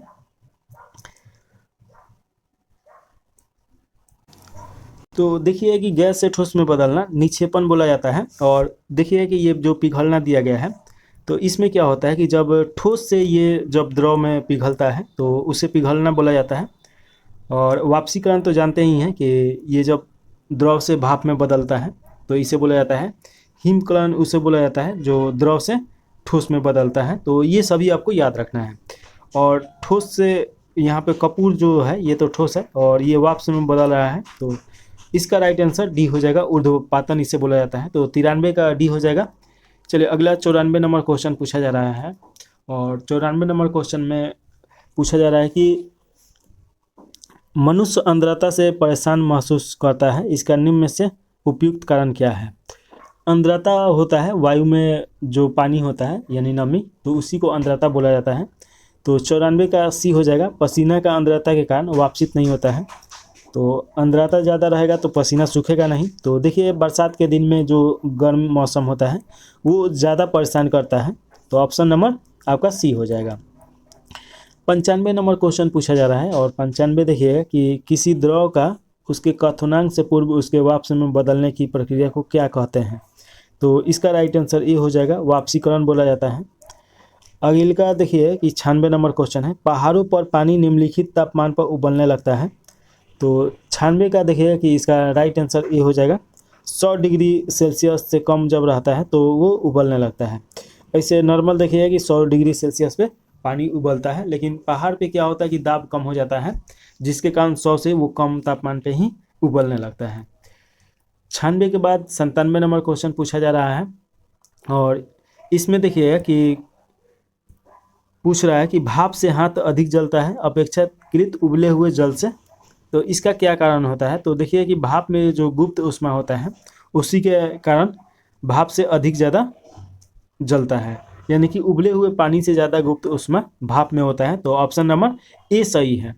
तो 97 का ए हो जाएगा। उसके बाद 98 नंबर क्वेश्चन है, ऊष्मागतिकी का प्रथम नियम किस अवधारणा की पुष्टि करता है। तो ऊष्मागतिकी का जो प्रथम नियम होता है ऊर्जा संरक्षण का नियम बताता है। तो ऑप्शन नंबर ए सही है 98 का।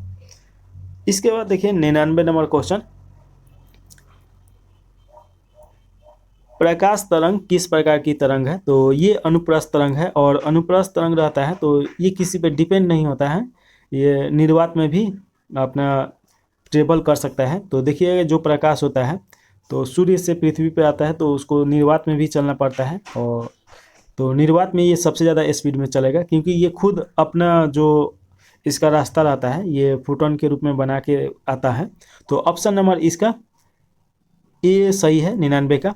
चलिए 99 के बाद 100 नंबर क्वेश्चन है, प्रकाश विकिरण की प्रकृति होती है। तो इसका राइट आंसर आपका सी हो जाएगा, तरंग एवं कण दोनों के समान होता है। तो ऑप्शन नंबर सी हो जाएगा।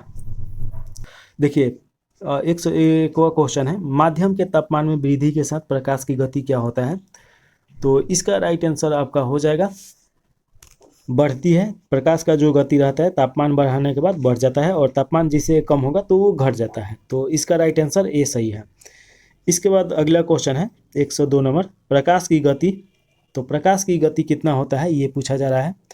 तो इसका राइट आंसर आपका सी हो जाएगा 3 × 10⁸ मीटर प्रति सेकेंड, यानी कि 1 सेकेंड में इतना ये ट्रेवल कर जाएगा। 3 से गुना, पहले इसका 10 का 3 से गुना कीजिए और फिर 10 पे 8 को जीरो लगाइए, फिर गुना कराइए, तो 1 सेकेंड में उतना प्रकाश ट्रेवल करता है। तो इसका राइट आंसर इतना हो जाएगा। ऑप्शन नंबर सी सही है। इसके बाद देखिए अगला क्वेश्चन है, सूर्य ग्रहण होता है जब। तो थोड़ा सा हम आपको बता देते हैं कि इसके बारे में समझा देते हैं, ताकि आगे जो भी क्वेश्चन आएगा आराम से बना लीजिएगा। देखिए मान लीजिए कि ये पृथ्वी हो गया, और ये मान लीजिए कि सूर्य हो गया, और ये मान लीजिए कि आपका चांद हो गया, यानी चंद्रमा हो गया। तो अब देखिए कि होगा क्या कि अगर पृथ्वी बीच में आ जाए यहाँ पे, तो जो सूर्य का रोशनी रहता है तो ये चंद्रमा पे तो जाएगा नहीं, तो इसे बोला जाता है चंद्र ग्रहण। और वहीं पे मान लीजिए कि ये जो चांद है यहाँ पे आ जाए, तो सूर्य का रोशनी पृथ्वी पे ठीक से नहीं जाएगा, तो इसे बोला जाता है सूर्य ग्रहण। यानी कि जब भी ग्रहण लगेगा सूर्य पे या चांद पे, पृथ्वी पे ग्रहण नहीं लगता है। हालांकि ये पृथ्वी ग्रहण बोलना चाहिए, जैसे चंद्र ग्रहण बोला जाता है, तो उसमें हम लोग नहीं जाएंगे। यहाँ पे देखिए, तो ये आपको समझ में आ गया होगा कि सूर्य ग्रहण और चंद्र ग्रहण में क्या अंतर है। तो देखिए सूर्य ग्रहण, इसका राइट आंसर हो जाएगा ए हो जाएगा। चंद्रमा सूर्य और पृथ्वी के बीच आ जाती है तो सूर्य ग्रहण होता है। अगला क्वेश्चन है, चंद्र ग्रहण घटित होता है। तो ये इसका राइट आंसर हो जाएगा, प्रत्येक पूर्णिमा को चंद्र ग्रहण होता है। तो ऐसा तो होता नहीं है, लेकिन पूर्णिमा के दिन होता है, तो ये आपको याद रखना है कि ऑप्शन नंबर बी सही है। पूर्णिमा के दिन चंद्र ग्रहण होता है, और चंद्र ग्रहण क्यों होता है अभी हम आपको बताए हैं। इसके बाद देखिए 105 नंबर क्वेश्चन है कि उचित रीति होना चाहिए। रेती से काटे हीरे की असाधारण चमक का आधारभूत कारण यह है कि इसमें से कौन सा ऑप्शन होगा। उसका अति उच्च पर अपवर्तन सूचकांक होता है। तो आप देखिए कि हीरा क्यों चमकता है, तो उसको काटा जाता है।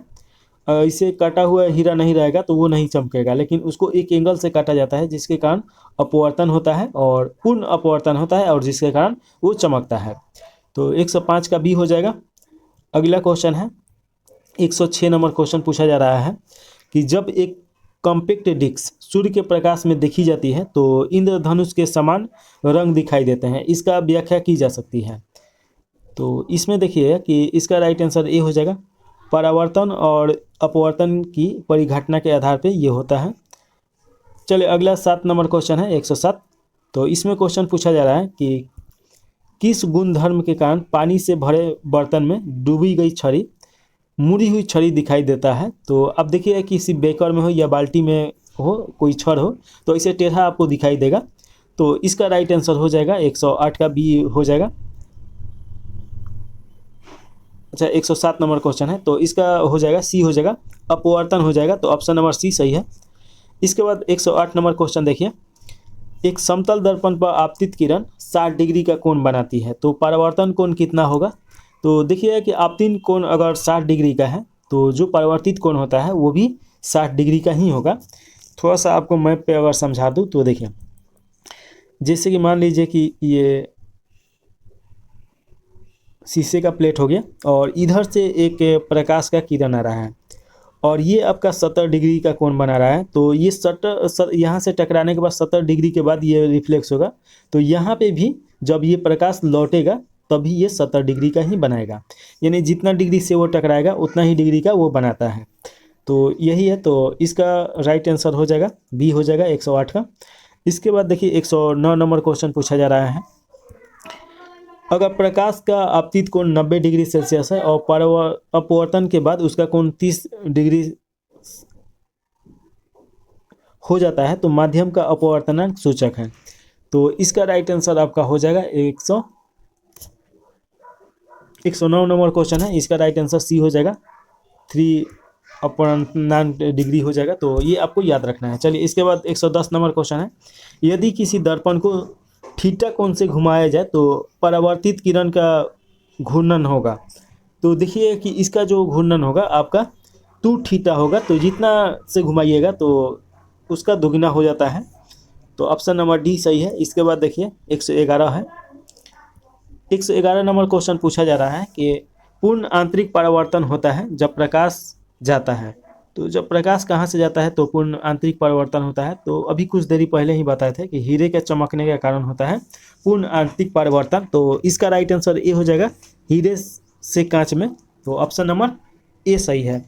इसके बाद 12 नंबर क्वेश्चन है, तो 12 नंबर क्वेश्चन में पूछा जा रहा है कि मिराज यानी कि मृग तृष्णा उदाहरण है। तो देखिए कि रेगिस्तान में जैसे आपको पानी लगेगा कि पानी है वहाँ पे और वहाँ पे जो पानी नहीं होगा, इसी को मिराज बोला जाता है। तो इसका राइट आंसर बी हो जाएगा, पूर्ण आंतरिक परावर्तन हो जाएगा। तो ऑप्शन नंबर बी सही है। 12 के बाद 13 नंबर क्वेश्चन है, पेंट अथवा शरीर के अन्य आंतरिक अंगों के निरीक्षण के लिए प्रयुक्त तकनीक इंडोस्कोपी आधारित है। तो इसका राइट आंसर हो जाएगा 13 का 113 का, इसका ए हो जाएगा, पूर्ण आंतरिक परिवर्तन हो जाएगा। 14 नंबर क्वेश्चन है, इसमें पूछा जा रहा है इंद्रधनुष डैश के कारण होता है। तो इंद्रधनुष देखिएगा, इंद्रधनुष जैसे कभी कभी आप बरसात के दिनों में देखते होंगे कि उस पर आसमान में एक रेनबो बन जाता है। तो वही पूछा जा रहा है कि ये इसका क्या कारण होता है। तो इसका परावर्तन और अपवर्तन दोनों कारण होता है। तो ऑप्शन नंबर इसका डी सही है, 114 का। इसके बाद 115 नंबर क्वेश्चन है, आकाश का रंग नीला प्रतीत होता है, इसका क्या कारण है। तो आकाश देखिएगा कि नीला प्रतीत दिखाई देता है हम लोगों को, तो इसका प्रकीर्णन के कारण होता है कि आकाश का रंग नीला होता है। तो ऑप्शन नंबर सी इसका सही है। अब एक क्वेश्चन और आता है कि मान लीजिए कि कोई सैटेलाइट है और उस पर से कोई व्यक्ति यानी अंतरिक्ष से कोई व्यक्ति नीचे देखेगा तो अभी नीला दिखाई देता है। तो देखिए कि जो पानी है पृथ्वी पे उसके कारण नीला दिखाई देता है। और क्वेश्चन ये भी पूछा गया कि अंतरिक्ष से अगर आसमान में देखा जाए यानी उसके ऊपर देखा जाए तो वो कैसा दिखाई देगा, तो वो काला दिखाई देगा। चलिए अगला क्वेश्चन है 116 नंबर क्वेश्चन, और ये पूछ रहा है कि वायुमंडल में प्रकाश के विसरण का कारण होता है। तो प्रकाश के विसरण का कारण आपका बी हो जाएगा, धूलकण जो होता है ये प्रकाश को विसरित कर देता है। जब ऊपर से प्रकाश आता है तो धूल छोटा छोटा जो धूलकण रहता है उसको विसरित कर देता है। चलिए अगला क्वेश्चन है 117 नंबर क्वेश्चन, खतरे के संकेतों के लिए लाल प्रकाश का प्रयोग किया जाता है। तो देखिए कि लाल जो प्रकाश रहता है ये कम फैलता है। तो इसका राइट आंसर ए हो जाएगा, यानी फैलने का मतलब क्या, प्रकीर्णन इसका कम होता है। जैसे कि ये मान लीजिए कि यहाँ पे अगर लाल प्रकाश है तो इसका जो फैलाव रहेगा वो कम रहेगा, और सबसे ज़्यादा जो ये रहता है वो बैगनी में रहता है, तो देखिएगा कि दूर से देखिएगा बैगनी धुंधला दिखाई देगा, क्योंकि उसका जो प्रकाश रहता है फैल जाता है। तो ये आपको याद रखना है। तो ऑप्शन नंबर ए 17 का सही है। अब 118 नंबर क्वेश्चन पूछा जा रहा है, समुद्र नीला प्रतीत होता है, तो इसका क्या कारण रहता है? तो देखिए कि आकाश के परावर्तन तथा जल के कणों द्वारा प्रकाश के प्रकीर्णन के कारण समुद्र नीला प्रतीत होता है। अगला क्वेश्चन है, अस्त होते समय सूर्य लाल दिखाई देता है, तो इसका राइट आंसर बी हो जाएगा, प्रकीर्णन के कारण लाल दिखाई देता है। चलिए इसके बाद अगला क्वेश्चन है 120 नंबर, साबुन के पतले झाग में चमकदार रंगों का बनना किस परिघटना का परिणाम है? तो इसका राइट आंसर ए हो जाएगा, बहुलित परावर्तन और व्याप्तिकरण के कारण ये होता है। अगला क्वेश्चन है 121, मोटर कार में पश्च दिश के लिए कौन सा दर्पण लगाया जाता है, यानी पीछे देखने के लिए? तो इसका राइट आंसर हो जाएगा 121 का डी हो जाएगा, उत्तर दर्पण लगाया जाता है। और वहीं पे देखिए कि आगे देखने के लिए आपका अवतल दर्पण लगाया जाता है, और जो ड्राइवर सीट रहता है और गाड़ी के अंदर जो लगाया जाता है तो वो समतल दर्पण रहता है। तो ये सभी आपको याद रखना है। और टॉर्च में देखिएगा कि टॉर्च में भी अवतल दर्पण लगता है, तो वो भी तो दूर का ही वस्तु देखने के लिए लगता है, यानी सामने का। तो 121 का डी हो जाएगा। अगला क्वेश्चन आ गया आपसे 122 नंबर क्वेश्चन है, दाढ़ी बनाने के लिए काम में लेते हैं, तो दाढ़ी बनाने में कौन सा जो दर्पण होता है उसे काम में लिया जाता है, ये पूछा जा रहा है। तो इसका राइट आंसर ए हो जाएगा, अवतल दर्पण लिया जाएगा। अगला क्वेश्चन है, मानव आँख की रेटिना पर कैसा प्रतिबिंब बनता है? तो देखिए कि जो प्रतिबिंब बनेगा वास्तविक बनेगा और उल्टा बनेगा। तो जब भी वास्तविक प्रतिबिंब बनेगा वो उल्टा ही रहता है, और मस्तिष्क उसे सीधा करके दिखाता है हम लोग को।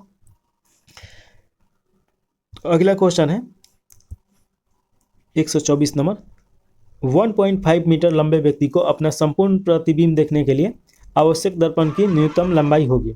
तो एक चीज़ समझिए, क्वेश्चन इसको बदल के भी पूछता है कि जैसे कि मान लीजिए कि कोई व्यक्ति है और उसे अपना पूरा शरीर देखना है, तो उसको कितना होना चाहिए? तो अगर 6 फीट का अगर व्यक्ति होगा तो दर्पण की लंबाई 3 फीट होनी चाहिए, यानी कि 1/2 यानी कि आधी होनी चाहिए।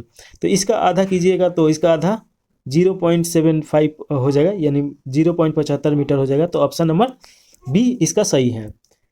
124 के बाद 125 नंबर क्वेश्चन पूछा जा रहा है, जब कोई वस्तु को दो समानांतर समतल दर्पणों के बीच रखी जाती है तो बने हुए प्रतिबिंब की संख्या होगी। तो बना हुआ जो प्रतिबिंब होगा अनंत होगा, उसका कोई अंत नहीं होगा, बहुत ज़्यादा होता है। चलिए इसके बाद देखिए कि 126 नंबर क्वेश्चन है, पानी में हवा का बुलबुला वैसे ही काम करता है जैसे कि अवतल लेंस काम करता है। तो राइट आंसर आपका डी हो जाएगा। अभी इसमें हम लोग देखे थे लोग इसके वाला क्वेश्चन में, तो ये तो आसानी से आप समझ गए होंगे। अगला 27 नंबर क्वेश्चन पूछा जा रहा है कि धूप के चश्मे की क्षमता होती है। तो देखिए धूप के जो चश्मा का पावर होता है उसे डायोप्टर में मापा जाता है, ये सबसे पहले याद रखिएगा। और उसमें कोई पावर नहीं रहेगा तो उसको जीरो ही बोला जाएगा। तो धूप के चश्मा में जीरो पावर रहता है, तो ऑप्शन नंबर ए सही हो जाएगा, जीरो डायोप्टर होता है, तो ऑप्शन नंबर ए सही है। इसके बाद 128 नंबर क्वेश्चन पूछ रहा है कि यदि किसी ऐनक के लेंस का पावर +2 डायोप्टर हो तो उसके फोकस की दूरी होगी, तो उसका फोकस दूरी कितना होगा ये पूछा जा रहा है। तो इसका राइट आंसर सी हो जाएगा, 50 होता है, 2 डायोप्टर 50। और वहीं पे देखिए कि सबसे न्यूनतम फोकस दूरी जो होता है, यानी अच्छा तरीका से हम लोग देख सकते हैं, तो वो होता है 25 मीटर होता है। तो इसी का दुगुना हो जाएगा, 50 हो जाएगा। तो अगला क्वेश्चन है 129 नंबर क्वेश्चन, किसी अपारदर्शी वस्तु का रंग उस रंग के कारण होता है जिसे वह सूख लेता है। थोड़ा सा इसके बारे में अगर हम आपको समझाएं तो देखिएगा कि जैसे कि मान लीजिए कि हम लोग देख कैसे पाते हैं, ये आप समझिएगा तो आसानी से ये सभी क्वेश्चन बना लीजिएगा। मान लीजिए कि ये हम लोग का क्या है, ये आँख है। अब देखिए आँख हम लोगों को नहीं देख पाता है, आँख देखने में सहायता करता है, ये आपको कन्फ्यूजन नहीं होना चाहिए कि आँख देखता है, आँख देखने का काम नहीं करता है। अब देखिए मान लीजिए कि यहाँ से कोई प्रकाश पड़ा और यहाँ पे मान लीजिए कि कोई वस्तु रखा हुआ है, तो ये प्रकाश पड़ेगा इस पे और ये प्रकाश रिफ्लेक्स होके ये आँख पे पड़ता है और आँख क्या करता है कि इसे रेटिना पे भेजता है और वहाँ पे देखिए कि उल्टा और वास्तविक प्रतिबिंब बनता है और वहाँ से वो दिमाग को भेजता है और दिमाग ये जैसे बचपन से ही हम सीखते आ रहे हैं कि ये टेबल है, ये कुर्सी है, तो दिमाग उसको बताता है कि ये क्या है। तो दिखने का काम दिमाग करा है और ये जो आँख है इसका एक माध्यम है। तो इसका देखिएगा कि इस प्रक्रिया के द्वारा वो देखता है। तो अब इसका क्वेश्चन हम लोग आसानी से बता पाएंगे।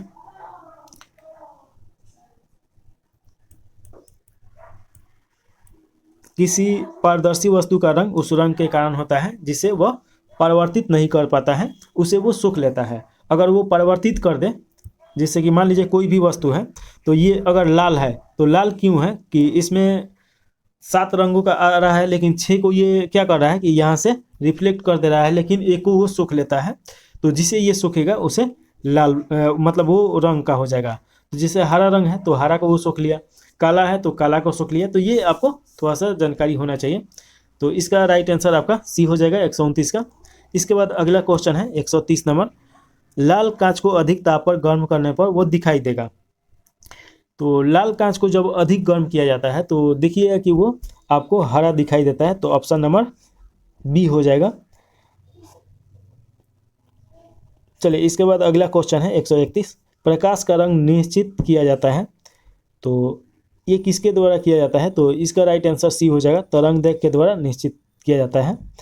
132 नंबर क्वेश्चन है। 3 रंग जो मूल रंग है, तो मूल रंग बताना है कि कौन सा मूल रंग है। तो इसका 132 का राइट आंसर हो जाएगा आपका बी हो जाएगा। नीला, हरा और लाल रंग मूल रंग के अंतर्गत आता है लोग। तो ऑप्शन नंबर बी सही है। सबसे कम तरंगदैर्घ्य वाला प्रकाश कौन सा है? तो इसका राइट आंसर डी हो जाएगा। जो नीला होता है ये सबसे कम तरंगदैर्घ्य होता है।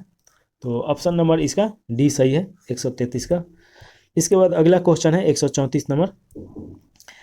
जब प्रकाश के लाल, हरा और नीले रंग को समान अनुपात में मिलाया जाता है तो परिणामी रंग होगा, तो वो कौन सा रंग बनेगा? तो ये सफ़ेद रंग बन जाता है। तो ये आपको ज़रूर याद रखना है। 135 नंबर क्वेश्चन है। कमरे में किस प्रकार का लेंस उपयोग में लाया जाता है? तो कैमरा दिया है, तो कैमरे में किस प्रकार का लेंस उपयोग में लाया जाता है? तो इसका राइट आंसर हो जाएगा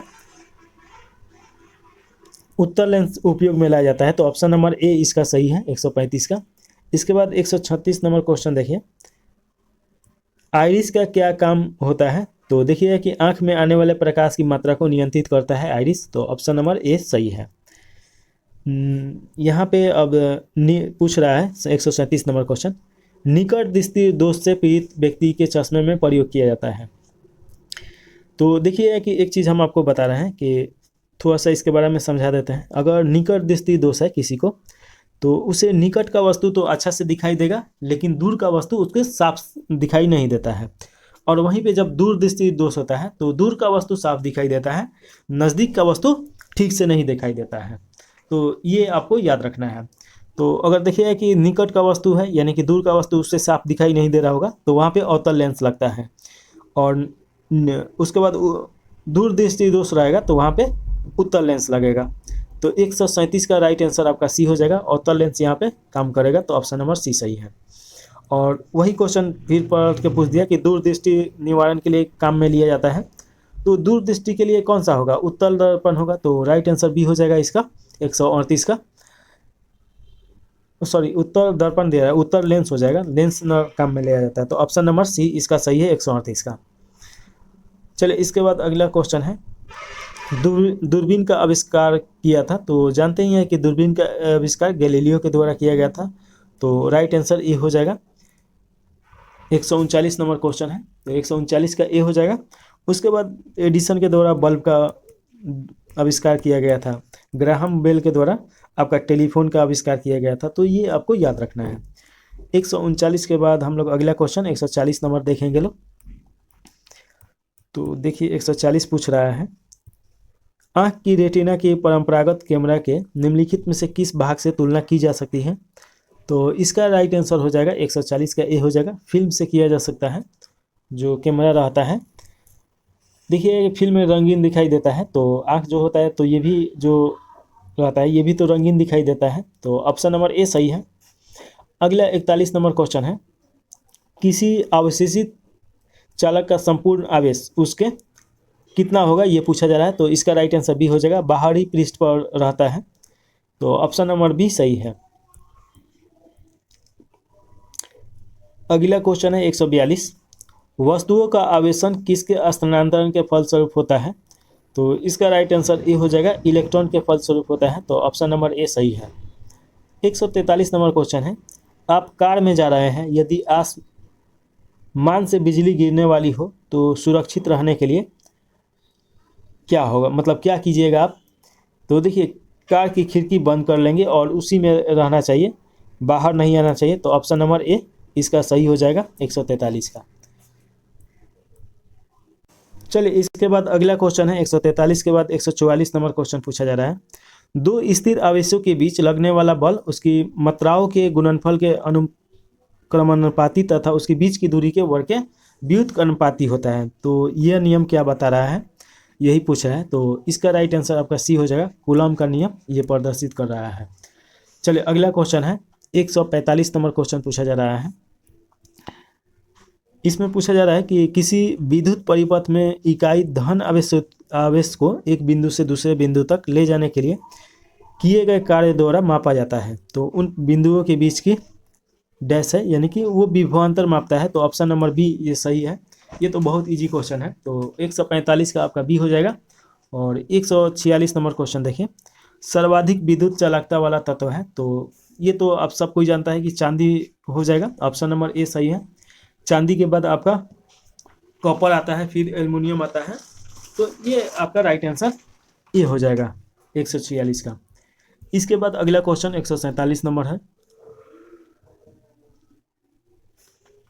अति चालकता का लक्षण होता है। तो अति चालकता का देखिएगा, जिसमें उच्च परमगमता होता है तो उसमें अति चालकता का लक्षण होता है। तो ऑप्शन नंबर ए सही हो जाएगा 147 का।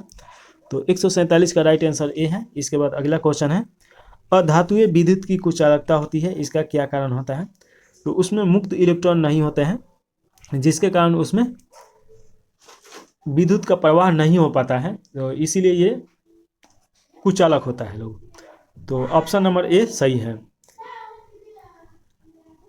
148 के बाद 149 नंबर क्वेश्चन देखें, और इसमें पूछ रहा है कि तांबा मुख्य रूप से विद्युत चालक के लिए प्रयोग किया जाता है, क्योंकि इसका क्या कारण है। तो इसका राइट आंसर डी हो जाएगा, इसकी विद्युत प्रतिरोधकता निम्न होती है, तो इसीलिए ये प्रयोग किया जाता है।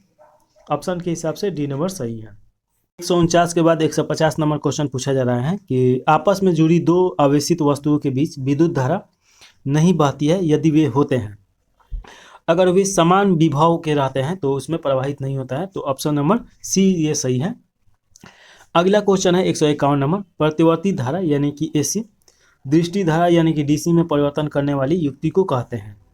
तो इसका राइट आंसर आपका सी हो जाएगा, रेक्टिफायर बोला जाता है उसे। ऑप्शन नंबर सी सही है 151 को। और इसके बाद अगला क्वेश्चन देखिए 152 नंबर क्वेश्चन है,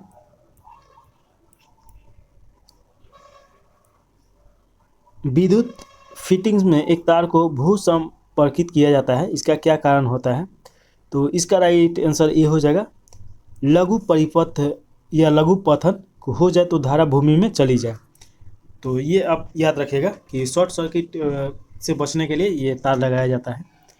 अगला क्वेश्चन है, विभवांतर का मात्रक होता है। तो विभवांतर का मात्रक क्या होता है ये पूछा जा रहा है। तो इसका राइट आंसर हो जाएगा 153 का वोल्ट होता है। तो ऑप्शन नंबर बी सही है। एक आदर्श वोल्ट मीटर का प्रतिरोध होता है। तो आदर्श वोल्ट मीटर का प्रतिरोध क्या होगा, अनंत होगा इसका प्रतिरोध। तो ऑप्शन नंबर डी सही है 154 का। इसके बाद देखिए कि प्रतिरोध का मात्रक है, प्रतिरोध का मात्रक क्या है। तो इसका राइट आंसर हो जाएगा 155 का, डी हो जाएगा, ओम हो जाएगा। तो ये तो जानते ही हैं। घरों में लगे पंखे बल्ब आदि लगे होते हैं, तो ये किस श्रेणी का लगा रहता है ये क्वेश्चन है। तो ये समानांतर श्रेणी का होता है। तो ऑप्शन नंबर सी सही है। 56 के बाद 57 नंबर क्वेश्चन है, किसी चालक के सिरों के बीच विभवांतर उसमें बहने वाली धारा के समानुपाती होता है। यह नियम है, ये किसका नियम है ये पूछा जा रहा है। तो इसका राइट आंसर आपका डी हो जाएगा, ये ओम का नियम है। तो ओम के द्वारा ये नियम दिया गया था। 158 नंबर क्वेश्चन है कि प्रतिरोध का एसआई मात्रक होता है, तो ये तो जानते ही हैं कि ओम प्रतिरोध का एसआई मात्रक होता है, तो ओम मीटर हो जाएगा यहाँ पे।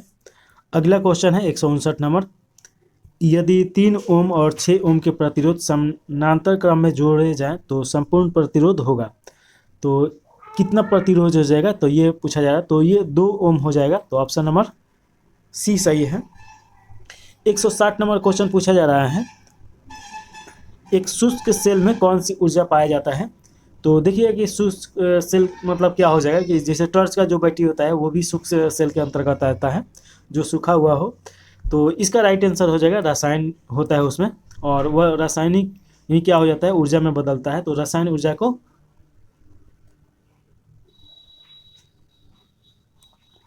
उसमें में बदलता है, यानी ऊर्जा में, रसायन को ऊर्जा में बदलता है। तो ये भी क्वेश्चन आता है, तो ऑप्शन नंबर इसका सी हो जाएगा। 161 नंबर क्वेश्चन देखिए, इसमें पूछा जा रहा है कि एक समान शुष्क सेल में विद्युत अपघटक होगा। तो समान शुष्क सेल में विद्युत अपघटक जो होता है अमोनियम क्लोराइड का होता है, तो ऑप्शन नंबर सी इसका सही हो जाएगा। लिथियम ये सब लगाया जाता है, जो जैसे कि महंगा वाला जो बैटरी आ गया, जैसे मोबाइल वोबाइल हो गया, तो उसमें लिथियम लगाया जाता है, बाकी अमोनियम क्लोराइड से ही काम चलता है। तो 61 का सी हो जाएगा। इसके बाद 62 नंबर क्वेश्चन देखिए, और इसमें पूछ रहा है कि एक कार बैटरी में प्रयुक्त विद्युत अपघटक होता है, तो ये सल्फ्यूरिक अम्ल होता है, तो ऑप्शन नंबर ए सही है।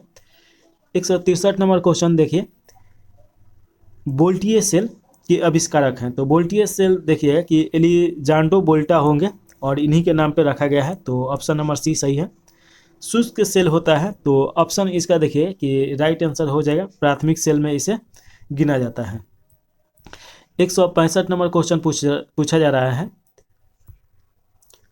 लोहे के ऊपर जिंक की परत चढ़ाने को क्या कहा जाता है। तो इसे गैल्वेनाइजेशन बोला जाता है, तो ऑप्शन नंबर ए आपका सही हो जाएगा।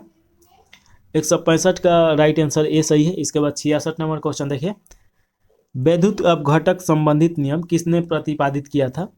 तो देखिए कि फैराडे के द्वारा यह किया गया था, तो ऑप्शन नंबर बी सही हो जाएगा।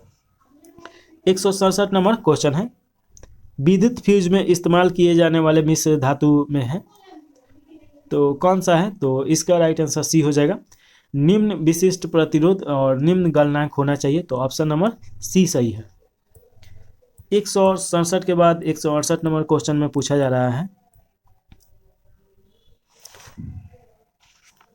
आमतौर पर सुरक्षा फ्यूज लगाने के लिए प्रयोग होने वाली तार किस पदार्थ की बनी होती है। तो ये देखिए कि जो फ्यूज होता है सुरक्षा फ्यूज, तो ये टीन और शीशे का बनता है, तो ऑप्शन नंबर डी सही हो जाएगा। इसके बाद 169 नंबर क्वेश्चन पूछ रहा है, बिजली के बल्ब का फिलामेंट किस धातु से बना होता है। तो देखिए बिजली का जो बल्ब होता है वो टंगस्टन से बना होता है, तो ऑप्शन नंबर डी सही है।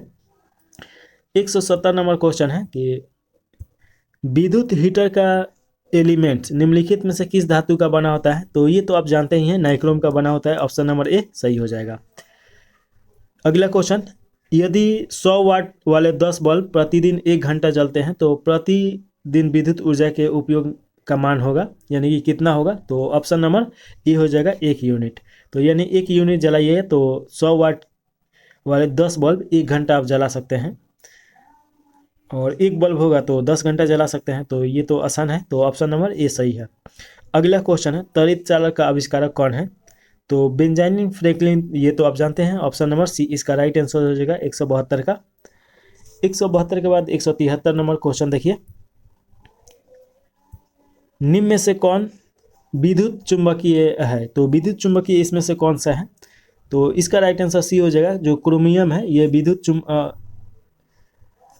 चुंबकीय नहीं पूछ रहा है, विद्युत अनुचुंबकीय पूछ रहा है। वही हम बोल रहे हैं कि ये निकेल, कोबाल्ट और तांबा ये सब तो इसमें से प्रवाह होता है, तो क्रोमियम हो जाएगा। सॉरी, क्वेश्चन पढ़ने में थोड़ा सा समस्या हो गया था, तो इसका राइट आंसर सी है। अगला क्वेश्चन है 174 नंबर, निम्न में से कौन प्रति चुंबकीय है। तो इसमें राइट आंसर हो जाएगा बी हो जाएगा, बिस्मथ जो होता है ये प्रति चुंबकीय होता है। 175 नंबर क्वेश्चन है, विद्युत धारा का चुंबकीय प्रभाव सर्वप्रथम अवलोकित किया गया।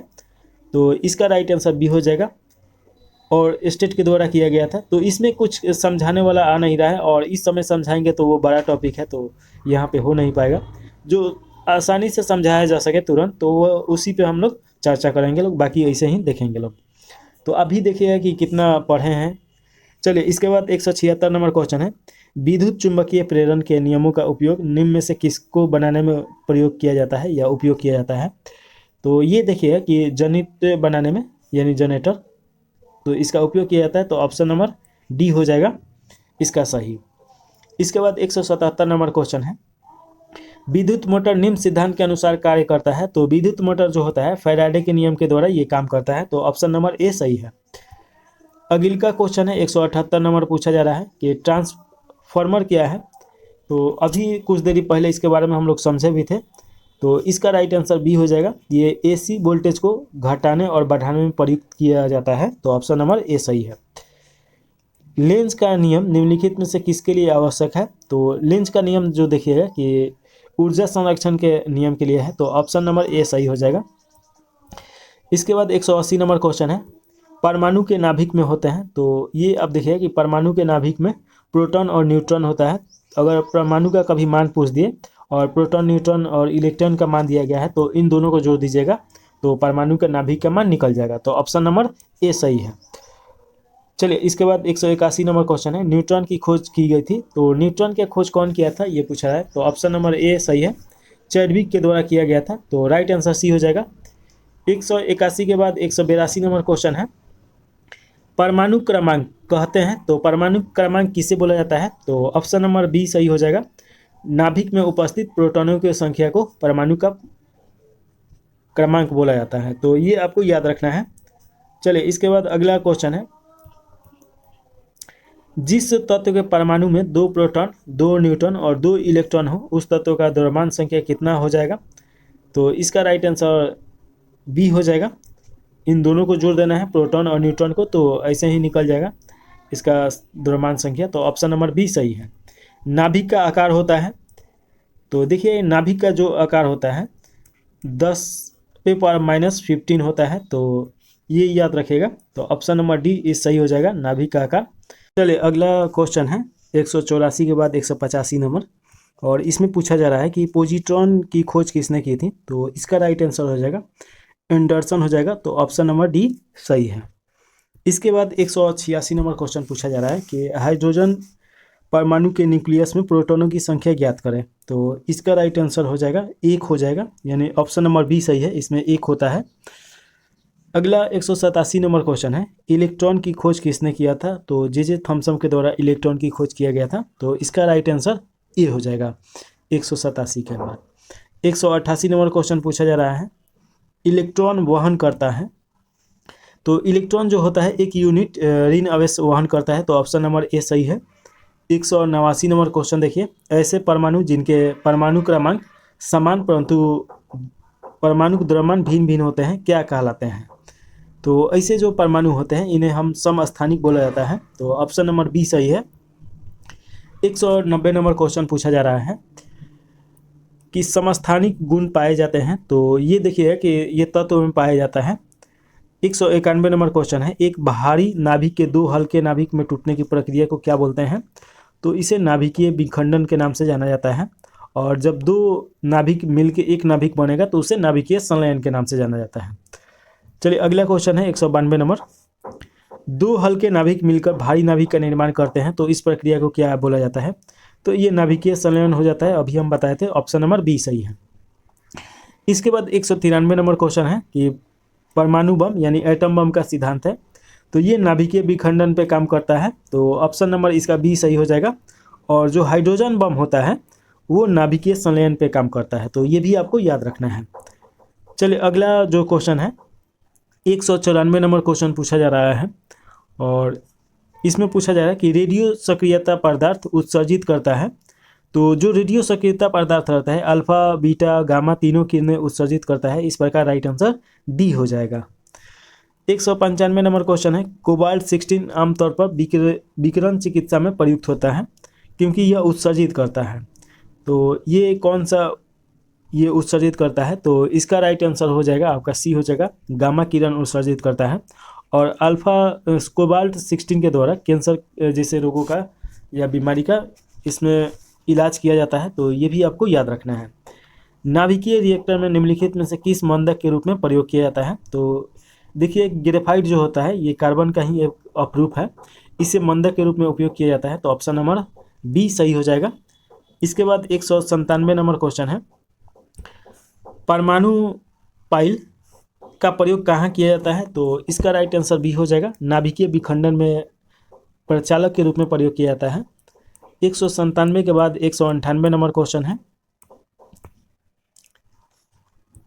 मैडम क्यूरी इकाई का नाम है? तो इसका राइट आंसर हो जाएगा रेडियो एक्टिविटी धर्मता हो जाएगा। 199 नंबर क्वेश्चन, नाभिकीय रिएक्टर में ऊर्जा उत्पन्न होती है? तो ऊर्जा देखिए कि जो उत्पन्न किया जाता है तो ये नियंत्रित विखंडन के द्वारा किया जाता है। तो ऑप्शन नंबर सी सही हो जाएगा। 200 क्वेश्चन है, नाभिकीय रिएक्टर में भारी जल यानी D2O का प्रयोग किस रूप में प्रयोग किया जाता है? तो इसका राइट आंसर ए हो जाएगा, मंदक के रूप में प्रयोग किया जाता है। तो ऑप्शन नंबर ए सही है। तो इस प्रकार 200 क्वेश्चन यहाँ पे हो गया। चलिए इसके बाद अगला क्वेश्चन है 201। तो देखिए द्रव्यमान ऊर्जा संबंध किसका निष्कर्षण निकलता है? तो इसका अगर राइट आंसर देखिएगा तो डी निकलेगा, सापेक्षता का विशिष्ट सिद्धांत यहाँ से निकलता है। तो ऑप्शन नंबर डी सही है। अगला क्वेश्चन है 2 नंबर, डायोड वह प्रयुक्ति होती है जो धारा को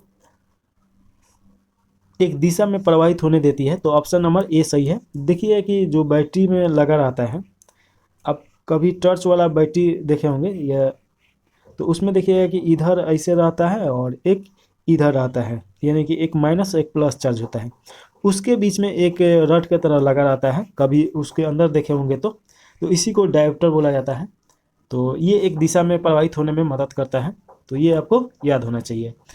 इसके बाद देखिए 203 नंबर क्वेश्चन है, रडार का उपयोग किस लिए किया जाता है? तो ये तो आप जानते ही हैं। इसका राइट आंसर बी हो जाएगा, जहाज़ों, वायुयान आदि को ढूंढना या मार्ग प्रदर्शित करने के लिए ये किया जाता है। तो ऑप्शन नंबर बी सही है। 4 नंबर क्वेश्चन है, विमीय चित्र निम्नलिखित में से किसके द्वारा लिया जाता है? तो इसका राइट आंसर ए हो जाएगा, होलोग्राफ के द्वारा लिया जाता है। तो ये आप याद रखिएगा। अगला क्वेश्चन है, ब्रह्मांड प्रसारित हो रहा है, यह प्रमाण सर्वप्रथम किसने दिया था? तो ये एडविन हबल के द्वारा दिया गया था। ऑप्शन नंबर बी सही हो जाएगा। और थोड़ा सा यहाँ पे एक चीज़ देखिएगा कि हबल ने जैसे बताया कि कोई गुब्बारा होता है और छोटा छोटा उस पर बिंदु बिंदु होता है, जब फुलाया जाता है तो वो बढ़ते जाता है। तो उसी प्रकार ब्रह्मांड का भी विस्तार हो रहा है। चलिए अगला क्वेश्चन है 106 नंबर क्वेश्चन है, ग्रहों की गति का नियम किसने प्रतिपादित किया? तो जो ग्रह की गति का नियम है केपलर के द्वारा दिया गया था। अगला 107 नंबर क्वेश्चन है, पृथ्वी तथा अन्य ग्रह सूर्य के चारों ओर चक्कर लगाते हैं, यह सबसे पहले किसने बताया था? तो इसका राइट आंसर आपका सी हो जाएगा, कोपरनिकस के द्वारा यह बताया गया था। इसके बाद 108 नंबर क्वेश्चन पूछा जा रहा है, ब्रह्मांड में सबसे अधिक मात्रा में कौन सा तत्व है? तो देखिए कि ब्रह्मांड में जो सबसे अधिक मात्रा में पाया जाता है हाइड्रोजन पाया जाता है। तो ये आप याद रखिएगा। तारों और सूर्य की ऊर्जा का स्रोत नाभिकीय संलयन है। तो ऑप्शन नंबर ए सही है। तारों व आकाश गंगा का व्यास मापने के लिए प्रयुक्त उपकरण है। तो इसका राइट आंसर डी हो जाएगा, इंटरफेरोमीटर होता है। चलिए अगला क्वेश्चन देखिए 210 के बाद 211 नंबर क्वेश्चन। इसमें पूछा जा रहा है, 2 ग्रह जिनके कोई उपग्रह नहीं है तो वो कौन से ग्रह हैं? तो इसके राइट आंसर बी हो जाएंगे, बुध और शुक्र का कोई ग्रह नहीं है। और थोड़ा सा अगर ग्रहों के बारे में बात किया जाए तो थोड़ा सा आपको हम बता देते हैं, जिससे कि ये मान लीजिए कि सूर्य है और जो सूर्य का चक्कर लगाता है तो उसे ग्रह बोला जाता है, जिसका अपना द्रव्यमान अपना तापमान ना हो, सूर्य के तापमान पे निर्भर करता हो, लेकिन अपना द्रव्यमान होना चाहिए। तो देखिए सबसे नज़दीक इसमें आ जाएगा बुध आ जाएगा। बुध के बाद आप देखिएगा कि शुक्र आ जाएगा, तो ये आपका बुध हो गया। इसके बाद शुक्र आ जाएगा, तो ये आपका शुक्र हो गया। शुक्र के बाद तीसरा का जो ग्रह है पृथ्वी है, तो इसे पी से डिनोट कर दिया जाए। पृथ्वी के बाद मंगल आता है, तो एम हो गया। मंगल और बृहस्पति के बीच में क्षुद्र ग्रह है, तो यहाँ पे बृहस्पति आ जाएगा। बृहस्पति सबसे बड़ा ग्रह है, तो ये तो आप जानते ही हैं। इसके बाद आपका शनि आ जाएगा और शनि के बाद अरुण आ जाएगा, अरुण के बाद वरुण आ जाएगा। तो सबसे अंतिम ग्रह वरुण हो जाएगा, सबसे बड़ा ग्रह बृहस्पति हो जाएगा, सबसे ज़्यादा कम घनत्व वाला ग्रह शनि हो जाएगा। शनि से ये भी क्वेश्चन पूछता है कि अगर समुद्र में ग्रह को उतार दिया जाए तो कौन सा ग्रह है कि समुद्र के ऊपर तैरता रहेगा, ये जल के ऊपर तैरता रहेगा, तो शनि हो जाएगा। वर्तमान में शनि के पास सबसे ज़्यादा उपग्रह है, तो ये भी आपको याद रखना है। और पृथ्वी देखिए कि दूरी के हिसाब से तीसरा ग्रह है और एकमात्र ग्रह जहाँ पे जैव विविधता है। मंगल और बृहस्पति के बीच में देखिएगा कि क्षुद्र ग्रह है। और देखिए सबसे नज़दीक ग्रह बुध ग्रह है और सबसे कम समय में सूर्य का चक्कर लगाता है, तो ये भी आपको याद रखना है। शुक्र जो ग्रह है पृथ्वी के बहन के नाम से जाना जाता है, या भोर का और सांझ का तारा के नाम से भी जाना जाता है। साथ में याद रखिए कि मंगल ग्रह और शुक्र ग्रह को पृथ्वी से देखा जा सकता है। मंगल ग्रह लाल दिखाई देता है लौ ऑक्साइड के कारण, तो ये सब आपको याद रखना है। तो इतना तो जरूर याद रखिएगा और आगे विस्तार में भूगोल में पढ़ना है। तो हम लोग 11 नंबर क्वेश्चन देख लिए, इसका 211 का आंसर बी हो जाएगा। इसके बाद 212 नंबर क्वेश्चन है। तो इसमें देखिए कि निम्न में से किस ग्रह के चंद्रमाओं की संख्या सबसे अधिक है, तो शनि हो जाएगा। अगला क्वेश्चन है 113 नंबर कि निम्न में से किस ग्रह को भोर का तारा बोला जाता है, तो शुक्र को बोला जाता है। अभी ये सब के बारे में हम बता दिए हैं। 214 है कौन सा ग्रह सूर्य के चारों ओर 88 दिन में एक चक्कर लगाता है, तो इसका राइट आंसर हो जाएगा बुध हो जाएगा, सबसे कम समय में लगाता है। और 215 नंबर क्वेश्चन पूछा जा रहा है कि निम्न में से किस ग्रह का घनत्व पानी से कम है तथा पानी में डाल देने पर वो तैरते रहता है, तो इसका राइट आंसर सी हो जाएगा, शनि हो जाएगा। 215 के बाद 216 नंबर क्वेश्चन है सूर्य की सतह का तापमान होता है, तो सूर्य का सतह का कितना तापमान होता है, इसका राइट आंसर हो जाएगा 5800 डिग्री सेल्सियस होता है।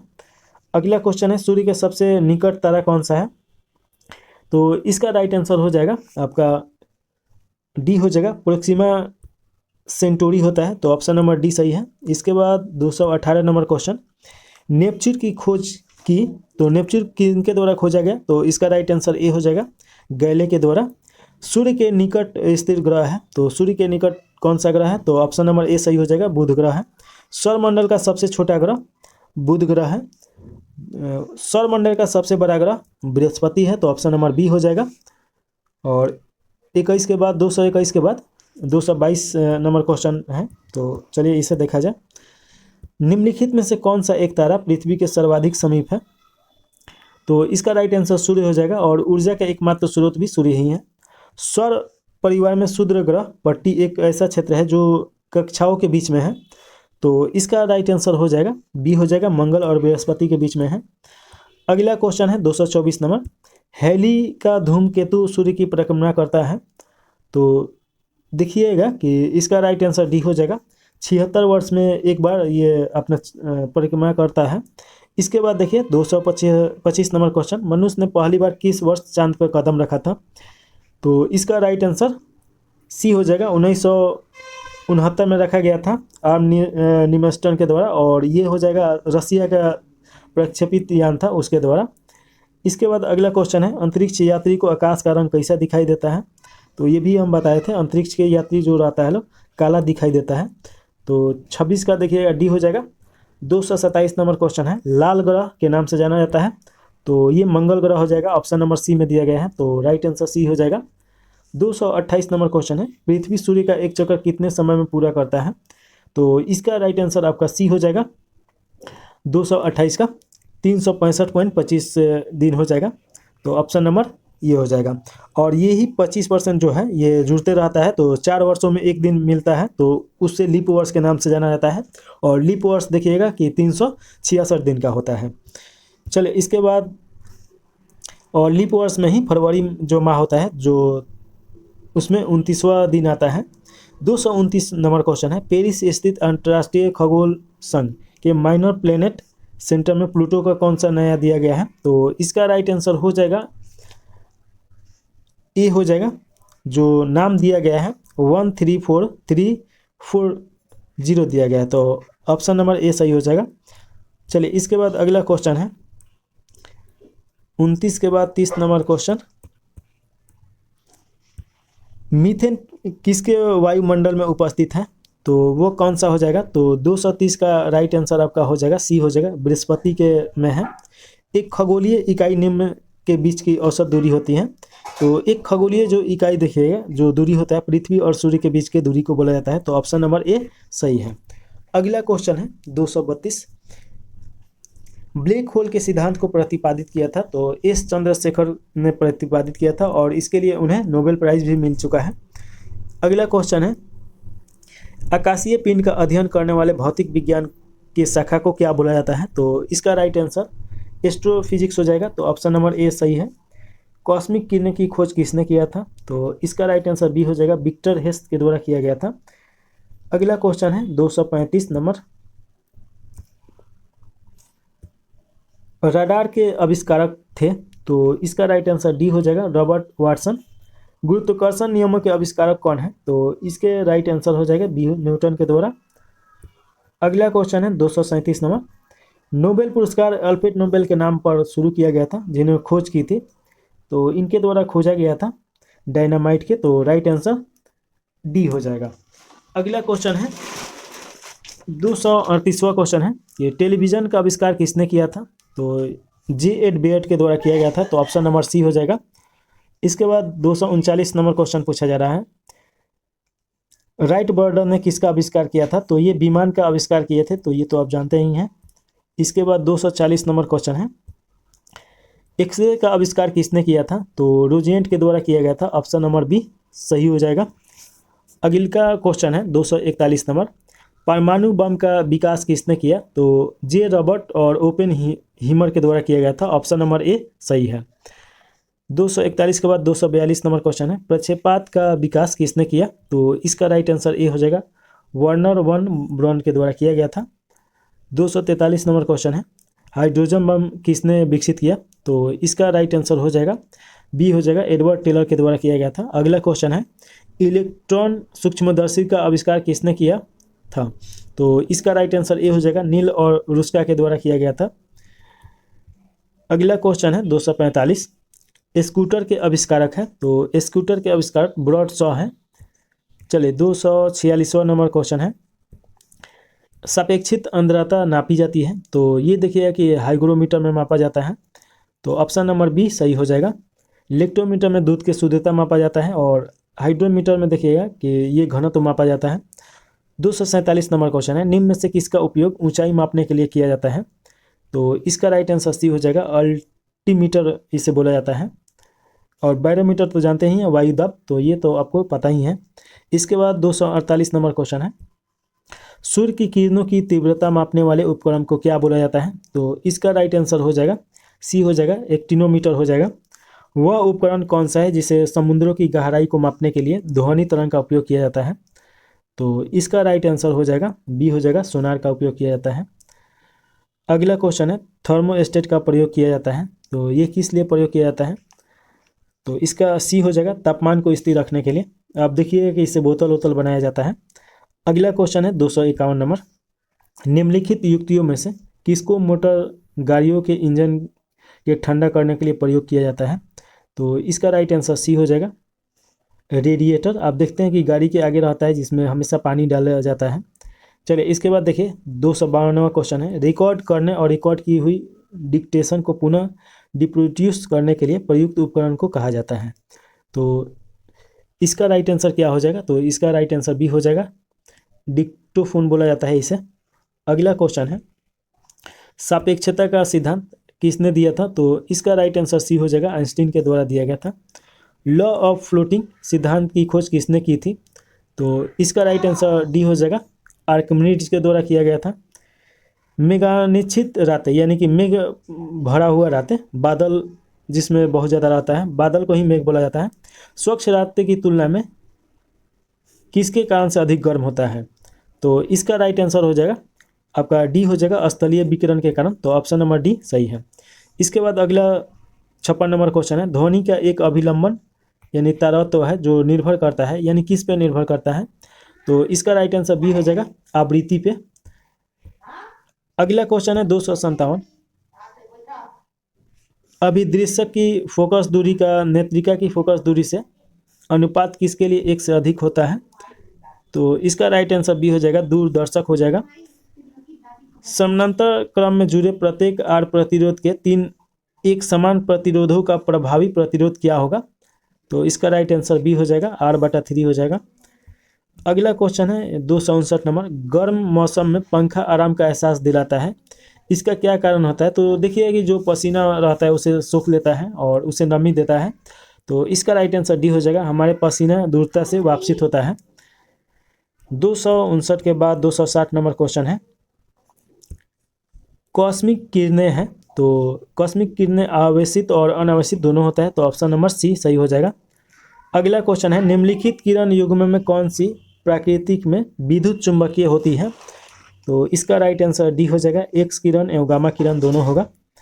इसके बाद 62 नंबर क्वेश्चन है 200, एक क्षण चुंबक द्वारा उत्पन्न चुंबकीय बल रेखाएं हैं, तो इसका राइट आंसर हो जाएगा डी हो जाएगा, बिल्कुल प्रतिच्छेद नहीं कर सकती है। इसके बाद अगला क्वेश्चन है 263 नंबर क्वेश्चन,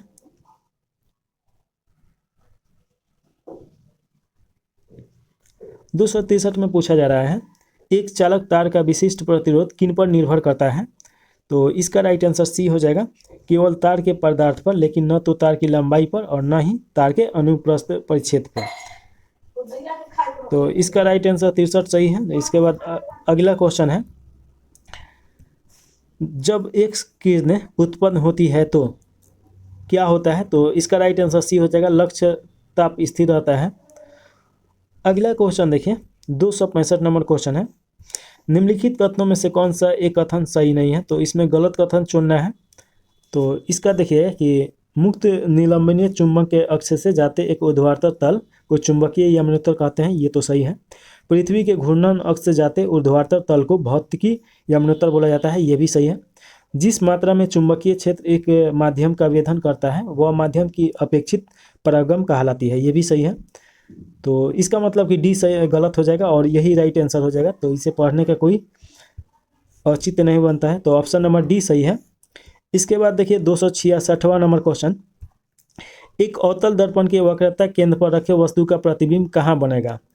तो इसका राइट आंसर सही हो जाएगा, वक्रता के केंद्र पर बनता है। अगला क्वेश्चन है, एक समतल दर्पण की वक्रता त्रिज्या क्या है? तो इसका राइट आंसर बी हो जाएगा, अनंत होता है, इसका कोई अंत नहीं होता है। अगला क्वेश्चन है, जल से भरे एक बीकर में एक सिक्का ऊपर उठा प्रतीत होता है, यह परिघटना किस गुण के कारण होता है? तो इसका राइट आंसर हो जाएगा, प्रकाश का अपवर्तन होता है, तो ऑप्शन नंबर इसका बी सही हो जाएगा। चलिए 269 नंबर क्वेश्चन है, प्रकाश की एक किरण एक पारदर्शी ग्लास प्लेट पर गिरती है, इसका एक अंश परावर्तित और एक अंश अपवर्तित हो जाता है, परावर्तित एवं अपवर्तित किरणें आपस में लंबवत होगी, यानी कब लंबवत होगी ये पूछ रहा है, तो इसका राइट आंसर सी हो जाएगा, केवल आपतन कोण के लिए। चलिए अगला क्वेश्चन है 270, एक सांवली त्वचा का व्यक्ति एक गोरी त्वचा के व्यक्ति की तुलना में अधिक गर्म और कम सर्दी अनुभव करेगा, तो इसका राइट आंसर सी हो जाएगा। तो फायदा है काले होने में। चलिए इसके बाद देखिए 271 नंबर क्वेश्चन है, निम्नलिखित में से कौन सा एक न्यूनतम तापमान घोषित करता है? तो इसका राइट आंसर हो जाएगा बी हो जाएगा, 1 केल्विन तापक्रम पर। अगला क्वेश्चन है, यदि एक पिंड सरल आवर्त गति में गतिशील हो तो वेग एवं त्वरण में कालांतर कितना होगा, यानी कि इसमें फर्क कितना होगा? तो इसका राइट आंसर बी हो जाएगा, 90 डिग्री का होता है। अगला क्वेश्चन है, एक पिंड ऊर्ध्वाधर दिशा में ऊपर प्रक्षेपित किया जाता है तथा यह पुनः धरातल पर गिरता है, इसकी स्थितिज ऊर्जा होगी, तो इसका राइट आंसर बी हो जाएगा, सर्वाधिक ऊंचाई पर अधिकतम होगी। अगला क्वेश्चन है, निम्न युग्मों में से किस एक की एक समान बीमा नहीं है? तो इसका राइट आंसर बी हो जाएगा, घनत्व एवं विशिष्ट घनत्व। अगला क्वेश्चन है, निम्नलिखित आरेखों में कौन सा एक समान गति निरूपित करता है? तो देखिएगा कि इसका राइट आंसर हो जाएगा आपका डी हो जाएगा, विस्थापन जो है ये निरूपित कर रहा है, तो ऑप्शन नंबर डी सही है, विस्थापन और समय। अगला क्वेश्चन है 76 नंबर, सरल आवर्त गति में एक सरल लोलक के लिए निम्नलिखित कथनों में से कौन सा कथन सही है? तो इसका राइट आंसर ए हो जाएगा, केवल एक इसमें सही होगा, यानी कि माध्य स्थिर में गतिज ऊर्जा अधिकतम होता है, बाकी ये दोनों गलत है, तो इसका राइट आंसर ऑप्शन केवल एक सही है, तो ऑप्शन नंबर ए सही है इसका। इसके बाद देखिए 76 के बाद 77 नंबर क्वेश्चन है 277। ऊष्मा के सर्वोत्तम एवं निकटतम चालक क्रम क्या है? तो इसका राइट आंसर देखिएगा कि ए हो जाएगा चांदी एवं सीसा।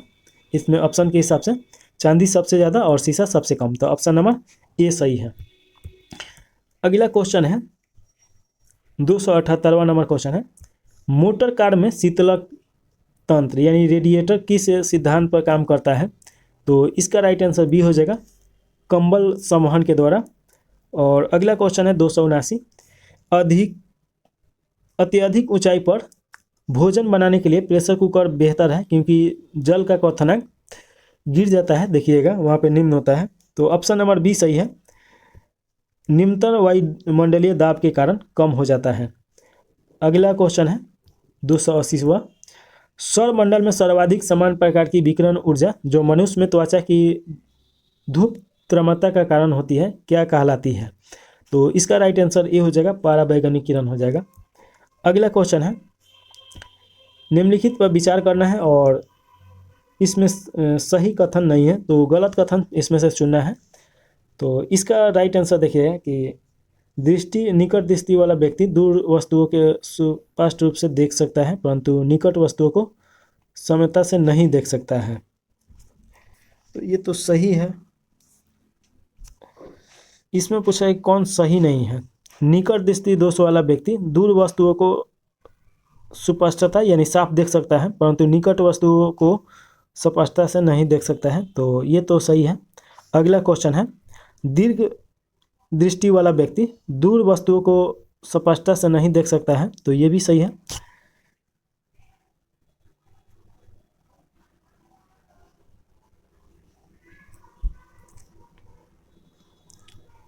दीर्घ दृष्टि वाला व्यक्ति दूरस्थ वस्तुओं को स्पष्टता से नहीं देख सकता है, दीर्घ दृष्टि वाला दूरस्थ वस्तुओं को स्पष्ट रूप से देख सकता है, तो ये तो गलत है। निकट दृष्टि वाला दूरस्थ वस्तुओं को देख सकता है परंतु निकट वस्तुओं को स्पष्टता से नहीं देख सकता है, निकट वस्तुओं को ये देख सकता है, ये भी गलत है।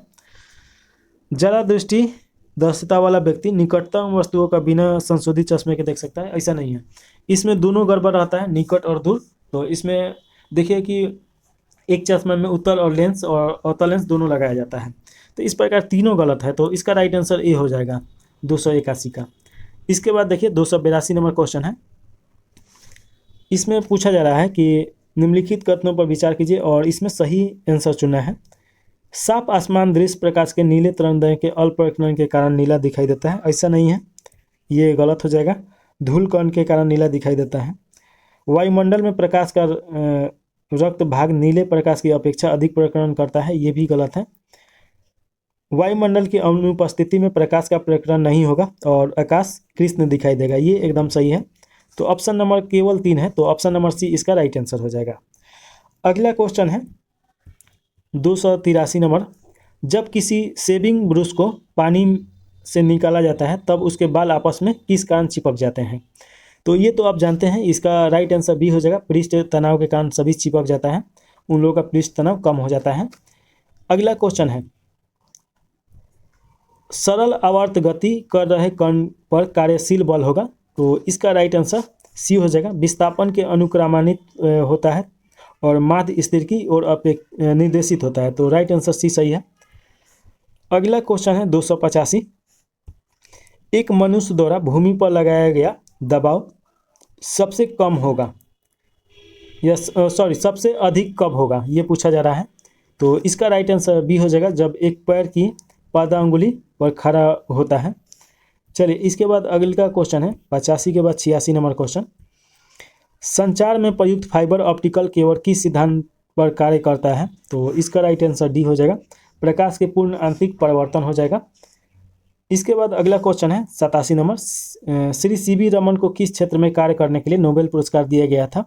तो इसका राइट आंसर बी हो जाएगा, प्रकाश परिक्रमण के क्षेत्र में काम किए थे। इसके बाद 288 नंबर क्वेश्चन है, किस्कोग्राफ का आविष्कार किसने किया था? तो इसका राइट आंसर हो जाएगा सी हो जाएगा, जे.सी. बोस के द्वारा किया गया था। 0 डिग्री सेल्सियस पे पारद यानी मरकरी के 760 मीटर mm कॉलम द्वारा लगने वाले बल क्या कहलाता है? तो इसका राइट आंसर आपका बी हो जाएगा, एक एटमोस्फेयर बोला जाता है। अगला क्वेश्चन है गॉड पार्टिकल है, तो इसमें गॉड पार्टिकल कौन सा है, तो इसका राइट आंसर बी हो जाएगा। हिग्स बोसॉन को गॉड पार्टिकल के नाम से जाना जाता है। आइंस्टीन को निम्न में से किस सिद्धांत के लिए नोबेल पुरस्कार मिला था, तो इसका राइट आंसर बी हो जाएगा, प्रकाश के विद्युत सिद्धांत। इसके बाद देखिए 91 नंबर क्वेश्चन है, 291, अच्छा 291 हो गया। 292वां नंबर क्वेश्चन है, किसी प्रेशर कुकर में जिस तापमान पर खाद्य पकाए जाते हैं वह मुख्यतः निम्नलिखित में से किन पर निर्भर करता है, तो देखिए कि ढक्कन में स्थित छिद्र का क्षेत्रफल, तो ये सही है। ज्वाला का तापमान, ये भी सही है। ढक्कन का भार, ये भी सही है। तो इस प्रकार तीनों सही है, तो राइट आंसर डी हो जाएगा। यूपीएससी 2021 में ये क्वेश्चन पूछा जा चुका है। अगला क्वेश्चन है 293वां, और इसमें पूछा रहा है कि खगोलीय दूरियां प्रकाश वर्ष में मापे जाने के कारण निम्नलिखित में से कौन सा है, तो इसका राइट आंसर डी हो जाएगा। प्रकाश की गति सदैव एक समान होती है इसी के कारण। और इसके बाद अगला क्वेश्चन है, निम्नलिखित में से किसमें पूर्ण आंतरिक परावर्तन शामिल नहीं है, तो इसका राइट आंसर बी हो जाएगा, कैलाइडोस्कोप हो जाता है। और इसमें देखिए कि रेगिस्तान में मिराज, हीरे की झिलमिलाहट, ये सब तो इसमें शामिल ही हैं। ऑप्टिकल फाइबर, तो इस सब में तो काम करता है। चलिए इसके बाद 295 नंबर क्वेश्चन है, निम्न में से कौन सा विद्युत चुंबकीय तरंग का उदाहरण नहीं है, तो इसका राइट आंसर ए हो जाएगा, पराध्वनिक तरंग हो जाएगा। अगला क्वेश्चन है,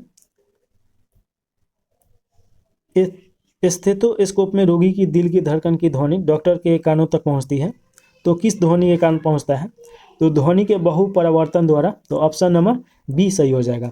इस प्रकार देखिएगा कि जो लूसेंट का साइंस स्पेशल बुक आता है उसका हम लोग सभी क्वेश्चन देख लिए हैं, और ये मास्टर वीडियो यहीं पे समाप्त कर दिया जाए। अगर आपको कोई भी सलाह देना हो तो कमेंट बॉक्स में ज़रूर दीजिए। अब इस किताब के सभी मास्टर वीडियो आएंगे एक एक करके, साथ में और भी किताब का जितना किताब है सभी का आएगा। डेली एक मास्टर वीडियो तो ज़रूर आ जाएगा। तो इसको यहीं पे समाप्त कर दिया जाए। जय हिंद।